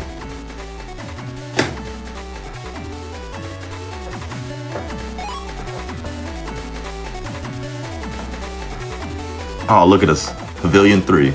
We're back in the best scenario. So here there is a chance to get an encounter that you can't kill. That is extremely early. We didn't get so we could have gotten a nightmare, which is a virus that you can only damage with swords, and we can't use chips. Like I was gonna say, we don't have swords, but that's 100%. But we can't use chips. We can't kill them, and you'd have to run away with a 25% chance. But we didn't get it. We could get another encounter because that was early, but probably won't.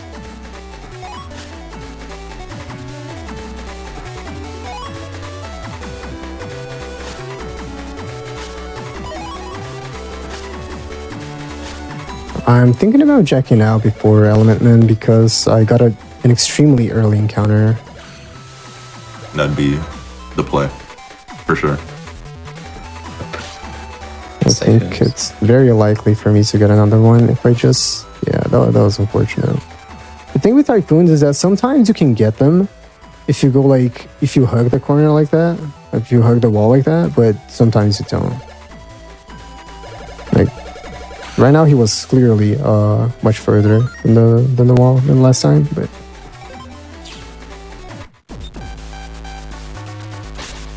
Now we're at the best boss in the game again. Unfortunately, this is the last time you'll see him, so everybody wave and say hi to Weatherman. Let's save before the longest flip in the run. That slip is so satisfying to see. Oh, I said Weatherman. Apologies. Element Man. Weatherman a thing in any game? I don't No, think. there's Burst Man, which is kind of similar. Or Cloud Man, sorry. There is Cloudman in Battle Network in 2 games, I think. Cloudman pops up. BN5 and BN2. Pretty sure Element Man is exclusive to this game. Those meteors come down fast. Yep. But he's also gone pretty fast. Fight is kind of free. Yeah. And now for the Aren't all of them? last dungeon, and go back to the first dungeon. First dungeon, but also I'm going to say that we were lied to.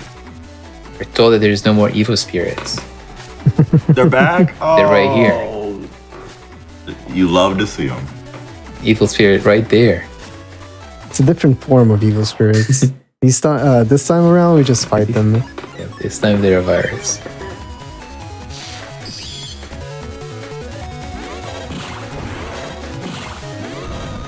I don't get the heat dragon pattern. Also, I'm pretty sure the Metro was full HP when he used it. Sure. That one I've definitely never seen. I'm pretty sure he was full HP when he used it. Okay, so there's 3 fights in this comp that we have to do. That was the first. Yeah. I'd say before this one is sometimes annoying, even though we have Aqua. I thought the last one was annoying. Last one is also pretty annoying, yes. Best virus in the game, though. Kindle. Candle? The best virus? No, this is for the next one. Oh, yeah. The sandworm, right? Oh, yeah. I actually do like the sandworm. But yeah, just real It's up quick. there. Someone in chat asked about how am I slipping like this.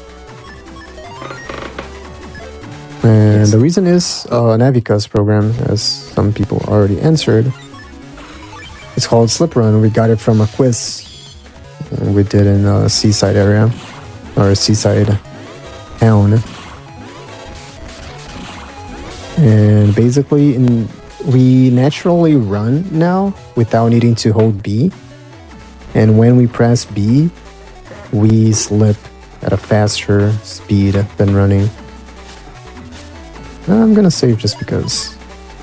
Yeah, I'd recommend that. Except that, no one's ever died to this boss. Yeah. I haven't seen it yet.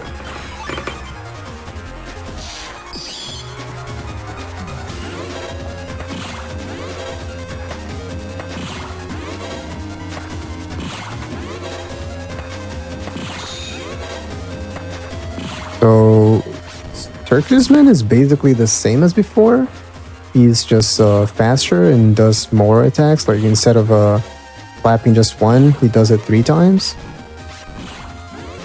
And same with the tens. Yeah, exactly. I think I'm generally frightened of this individual. I am not a fan. Not a fan of the circus? Well, I don't know. A circus is fine, and even like a clown, I guess, is fine. But he's got like too many arms and too much going on. Yeah, He scares me. it's alright. He's gone. Now for the final boss, actually, which is Cybeast Falzer. And this fight is, Bird up. as I was told, free. It is. It is. I'm gonna make it even freer, and I'm gonna use F-Beast against him. So we're gonna fight Bird versus Bird. Actually, doing bird versus bird does make it actually free. That's I can Yeah. confirm. You're gonna get the fire attack every time. So here you're just gonna stand in the middle and hold B for most of the fight. Dodge his attack and keep doing that.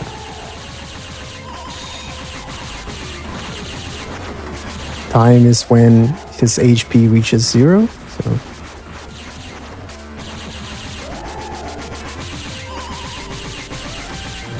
he moves 2 times and then he attacks on the third one. I was honestly expecting the fire attack. He has another attack, but he hasn't done it yet. Basically just 50-50 between the two. I haven't seen this boss in a long time. There it is. Because you play the the worst version. You see a dog. I don't see that one either. Yeah, you just see a big. I'm not gonna make a BN5 joke. I just see the game over screen. So were you watching my stream when I did a run? Is that the case? Oops. I should not have taken damage there. I'm gonna go safe here then.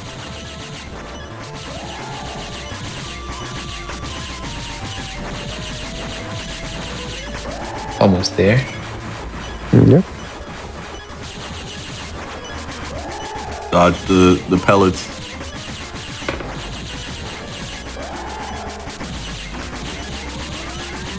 Moving back when he does the fire attack is extremely safe.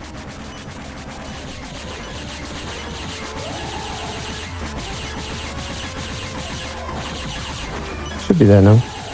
Oops, the time is coming up in a second. Time. It's done.